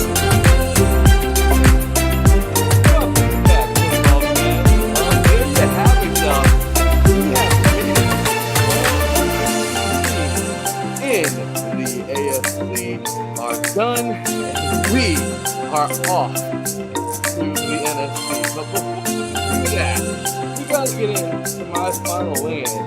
Whew, tell you about it. This has been fun. I absolutely love doing 3 and Out, 8 divisions in 8 days. Always a fun time of year. Always a really, really, really good experience. Lots of fun. I absolutely love my colleagues and all the awesome stuff. Sorry, I had some pillows up here right now and everything on the couch. Just a long 3 hours waiting for this ending, but it's always a lot of fun. I definitely got to say, I appreciate you guys so much for tuning in, man. Lots and lots and lots of listeners as usual. We appreciate you all so very much, you guys. So here we go. We are getting into this final weigh-in of the AFC North. And I'll tell you, all week long, I feel, I mean, look, we all know, right? The final weigh-ins, any weigh-in, even the ones we do here, hey, it's all for fun. We love it. We all have no idea. I've played this game many, many, many, many, many years. I'm sure a lot of you out there have played this game many, many, many, many years. And I'm sure even if you played it a few years, you know this. And I'm sure a lot of you have watched this game for many, many, many, many, many years. So, if you're a fan, if you're a former player, if you're a current player, if you played for 20 years or if you played for one, I think, or any sport that is, I think you know that any analysis or anything before the game is even played is pointless sometimes. It gives something to talk about. It's fun. We love what we do here. We don't think we're pointless. We are the analysis and the pre and all that. We love that. We live for it. But at the end of the day, you know, even the experts and everybody all over TVs and networks and everything, it's nothing until they're on the field, on the court, I don't know, in the pool, on the diamond. Okay, that's what it's all about, right? But we have some fun, and we're going to get this final weigh-in in, and I'll let you know what I think personally about the AFC North this year, and it is without a doubt going to be probably my toughest division yet. So a quick little recap of the week. I just wanted to say thank you to everybody who's been on the show, all 16 of you, all week since Monday covering the AFC. Check it out. The AFC West, as I already said, I think we already know, right? Chiefs, obviously, and we got the other three fighting for the bottom, right? Not really for the bottom, fighting for second. In the East, as I said on Tuesday, this is a different one, but of course, the Giants, as of right now, it's kind of funny because they share the building with the Giants, but the tip-top team, if Rodgers can stay healthy, that of course is the Jets. Everybody else fighting for second. But wait a minute, well, definitely Patriots in the basement. But if Rodgers can he stay healthy? Health is always an important thing, right? So yesterday, the AFC South, I said it was probably one of the most weirdest open divisions in the NFL, and it is. Because, of course, the Texans, I feel, will dominate. But how will those bottom three teams look? So if you want to hear any of those, go back, check it out. As I said before, we are the podcast versions. We're available everywhere down here: Apple Podcasts, Breaker, Spotify, iHeartRadio, Google Podcasts, et cetera, et cetera. And, of course, check it out if you want the recorded version of this, like this, the video version, YouTube, of course, IE Sports Radio on YouTube. But, you guys, let's get to it. This let me go ahead and throw on my AFC red now for my color, and let's go ahead and take a quick look here at this AFC North. Okay, this is such a tough one, and I think you guys will understand by the time I'm finished of why I have things like this for the season. Okay, right now we have some damn good football teams. Okay, in this division. Last year, they were all winners. Okay, and unfortunately, not all four can go. But they're all exciting to watch. They're all extremely talented football teams. And like you heard Chris Lehman say earlier, yeah, it's really cool when you can say, hey, I don't even got a lot of crap to say about my division. I don't like those teams.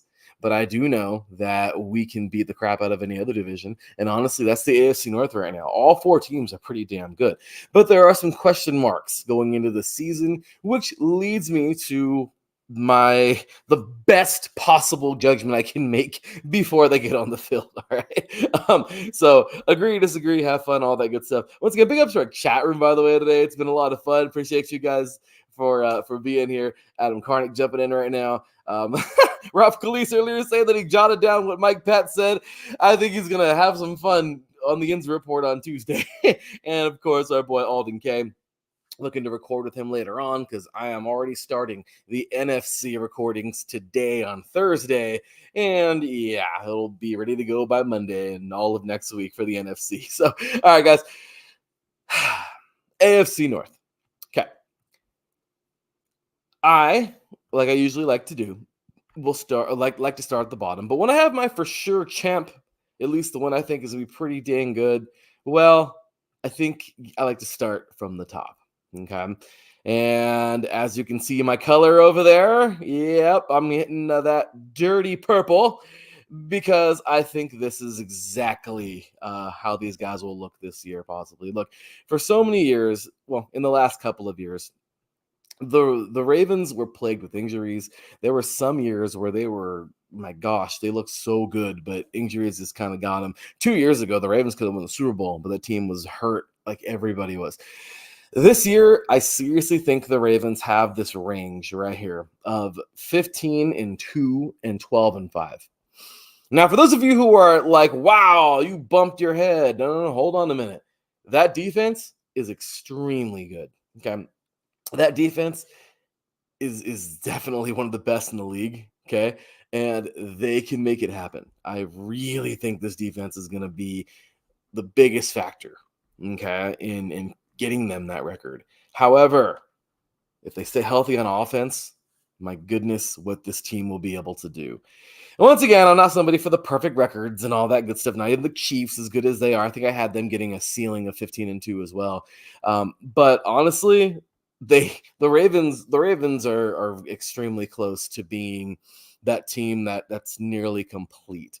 Okay, I feel like right now the Ravens have every single chance to dominate everybody. All right, and that is in probably the best division in the NFL right now in the AFC North. Now, if they stay healthy, I think a 15-2 is totally doable. If they don't stay healthy, I mean, you know as well as I do, they can be below 500. But with the team how they have it, if they stay healthy for the most part, really, I think they can be anywhere from 15-2 to 12-5. It's very plausible that they can even go under that with as good as the other teams are in the AFC North, but it all depends on how well they play. Okay.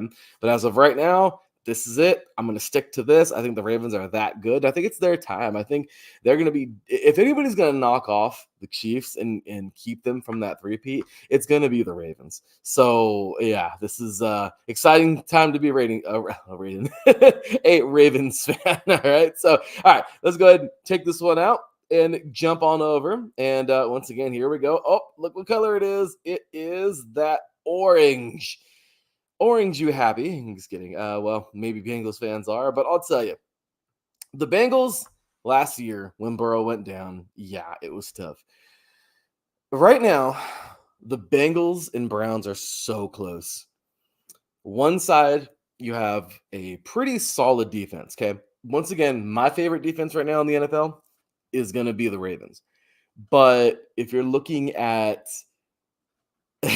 some close ones behind it. I mean, obviously you got that Chiefs defense and the Eagles got one hell of a defense, and I get that. But I'm talking about, let's just say for the sake of the argument, the AFC North. These two defenses really come in second for me. Both of them, they tie Bengals and the Browns. So the Bengals at 12-5, okay, with a healthy Joe Burrow. It's not that I don't think they can go 15 games, okay, or get 15 victories. But I will say, because the defense isn't necessarily super up to par, I don't know, the Ravens may get 2 games over those guys. We'll see. But I think right now, this is a good spot for the Bengals. Okay, 12-5 to 9-8. Why do I have that hideous 9-8 in there? Once again, injuries. And this also depends on how good the rest of the AFC North is. Because some of you could probably say in the chat room, Larry, what's wrong with you, man? Are you serious? Bengals are going to win more than that. Yeah, but look at their division. That's what you're failing to realize if you're somebody that's like, I think all these teams, all 4 of them can win over 12 games. Okay, well, then who are they going to lose to in their division? You know what I mean? I mean, is that the only, I don't know, maybe those are the only games they'll lose in their division, but I don't see that happening, guys. When it comes down to it, the Bengals do have Burrow, and you got to respect the guy. He's a very talented quarterback. He's got Chase. They got some weapons. The defense is coming. Overall, if he can stay healthy, this team can totally be a 12-5, 9-8 team. But this argument isn't over. No. We're still not done with the Bengals. Even though we're moving on from the Bengals, we're not done with the Bengals. Oh, let me explain. As you can see, my color change there again. The Browns, 12-5 to 8-9. Isn't that crazy how I have the Bengals anywhere from 12-5 to 9-8 and the Browns 12-5 to 8-9? Isn't that something? It's because I'm telling you, Deshaun Watson, if they can get in gear over there, the Browns can win a lot of games, all right? Do I think they'll overthrow the Ravens? Probably not. Okay, because once again, I think that damn defense is so good. And then obviously Hollywood. I just don't see anyone beating the Ravens this year in this division. But if they do, that's awesome, right? That's why we'll play the game, right? But 12-5 to 8-9. Okay, let me explain why the Bengals have 9-8, or at least in my opinion, and the Browns have 8-9. So if the Browns come into this season and they are extremely healthy and they just kick some ass and then move forward and do their thing, they're going to take their lashings here and there. But I'll tell you right now, the Browns have a very high ceiling because of Deshaun Watson. The defense is very close to the Bengals, so I don't think it's going to be much of a difference. But I really do think that if this comes down, these two, the Bengals and the Browns, it might come down to one game between these guys. If they split, that might be the difference. If the Bengals sweep them, then that'll be the difference that makes them 8-9. You know what I mean? It could be the other way around. The Bengals could go 8-9, and the Browns could go 9-8. You know what I mean? Like, it all depends, like with that back part of my range here. But they could also both win about 12, maybe 13 games, depending on how well they play. But once again, it all just depends on health. And I know some of you are probably like, sick and blue in the face with me saying that over and over. But guys, it really is the truth. This game comes down to health, right? So this is my, I don't know, that's my in the middle. These two are so close. And it's funny because obviously you'd throw the Steelers in the basement, right? But damn it, that's not the case because the Steelers are we don't know yet because the Steelers, they are just getting started with something completely brand new. Okay, this defense is not far from the Bengals or the Browns. They're actually, they're a damn good defense as well. Now you plug in Russell Wilson or Justin Fields or both. Okay, now this can get scary. Look at the draft that they just had. Look at how good they looked, okay, at some of their games last year. It really just needed an elite quarterback. If Wilson, because I know a lot of you Broncos fans right now are probably like, oh, no, he sucks, he's washed, he's over, he's done. Guys, you got to sometimes it just is a change of scenery. Sometimes certain coaches don't work well with certain players. Sometimes, it just happens. I will never tell you that I never had certain thoughts about certain coaches or didn't. I've always respected my coaches, no matter how they were, how they treated all the players, how they treated me personally or whatever. There's some coaches that I love. There are some coaches that I don't have the best, the best things to say about. But I will say that, I respect them all. But when it comes down to it, sometimes they're just not a good fit. Well, with Russell Wilson, maybe that was the case over there. You see what the guy did in Seattle. And then obviously things kind of went south. And some of you are probably saying, well, if it went south there first, that's one coach and coaching staff. And then it goes south here. Yeah, I get that. But Pete Carroll was already, on the waning part of his career. Who knows? You don't know what was going on over there, especially, how things kind of just ended. Okay, new regime in Seattle, which we'll be getting to them next week on Monday. Good segue into the NFC West. But with this, let him get in there and start slinging that ball around. Let him start running around like old Russell Wilson. He knows his career he's getting close. He's in those final seasons. And you know what? Let him really, really catch a groove. Guys, this can be huge for the Steelers. Yeah, my rings down there looks a little crazy, doesn't it? 12-5 to 7-10. Once again, that defense, they spark up real well. Well, guess what? Now they can stop some teams out there. Okay, obviously some players. And if Russell Wilson gets going, do not count this team out. Okay. What if it's the opposite? What if Justin Fields is the one? What if, and I don't even want to say this because I just hate this, but what if Wilson isn't the guy? What if he's just not whatever? People just, he's washed, whatever, he's done. And then Fields gets in there and game changer. Then it could be the same story. What if these two somehow share snaps? I don't know how that would ever happen, but you get what I'm saying. Together, what if they make it happen? How about this? How about Russell Wilson making a good impression, doing his thing for the Steelers for 1 or 2 years, and then Fields learns from him, and then gets in there and just takes over? That's what the Steelers are hoping for, right? So when it comes down to it, guys, there's a lot going on with the Steelers right now that are going in a positive direction. But you got to go to the but, right? The other side. If they just do a total downfall and nosedive, all right, well, then guess what? 7-10 neighborhood, here we come. I mean, this team could even be worse. Okay, the Steelers could be, my gosh, even 5, 6, 7 wins, maybe even worse, depending on, once again, we don't know yet, and that's the reason why I have these guys in the basement. If you notice, sometimes I'll go with that. I'll go with the don't knows on the bottom and the for sure things a little higher, or maybe not for sure things, but more sure things on top. And I'll tell you right now, thank you, Mr. Ralph. Very well presented. Thank you very much on the Steelers. I appreciate you, Ralph. But yeah, because it's true, man. It is. It's the Steelers are the biggest question mark right now in the AFC North, and they're one of the biggest question marks in the NFL. We don't know. And oh my gosh, I'm so happy. So excited to watch this season because imagine if everything happens. Imagine if all the good things happen. Last year, all the good things, well, kind of not really. I mean, Burrow, got hurt and, no Watson and all that good stuff for a while. But, well, not good stuff, but all that stuff for a while. But if you look at it like this, you guys, check this out. This year, if everyone stays healthy for the most part and everyone plays good, including Wilson and Fields or whatever, who gets the bid over there or whatever, this is going to be another extremely crazy year in this division.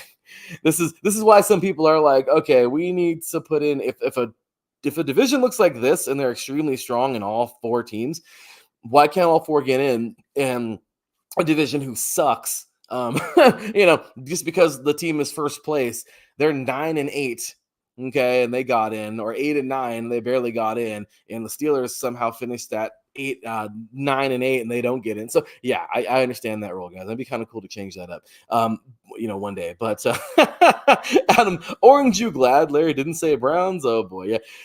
And I think he meant for the championship, for the title. Yeah, it's got to be. It just has to be the Ravens right now. I just can't see otherwise with this division. But once again, it all comes down to health, right? So there you guys go. Ravens between 15-2 and 12-5. We have here. Let's get back to our AFC color, our red. So Ravens between 12-5. And 15-2 and 12-5. Bengals between 12-5 and 9-8. Browns between 12-5 and 8-9. And the Steelers between 12-5 and 7-10. It's all very fair, guys. It's fair. It's very fair, and it's very possible that all of this could actually happen. So, oh my gosh, you guys, can you believe it? Can you believe it? We are 16 teams down, 16 more to go. For almost 8 years we've been doing. Well, almost. This will be 8 years. So 8 years of doing this. Oh man. Let's take another question here. Another comment here from Ralph Khalees. Regardless, that Baltimore, Cleveland, and Cincinnati are the enemies. The AFC North is the best division in the NFL. And I agree. This year, yeah. Some people used to call the NFC East the powerhouse. Remember that in like the early 90s and everything. Well, power shifts, right? And I think right now, and the NFC West was pretty powerful for a good amount of years too, like the late 2000s, 2000 teens around there. But yeah, right now I think it's safe to say that the AFC North is the powerhouse division of the NFL. It's incredibly strong, and I love some great defense. So you already know I enjoy this. So I enjoy the AFC North. So, all right, guys. Well, that is gonna do it, and it's time to cue that music because we're out of here.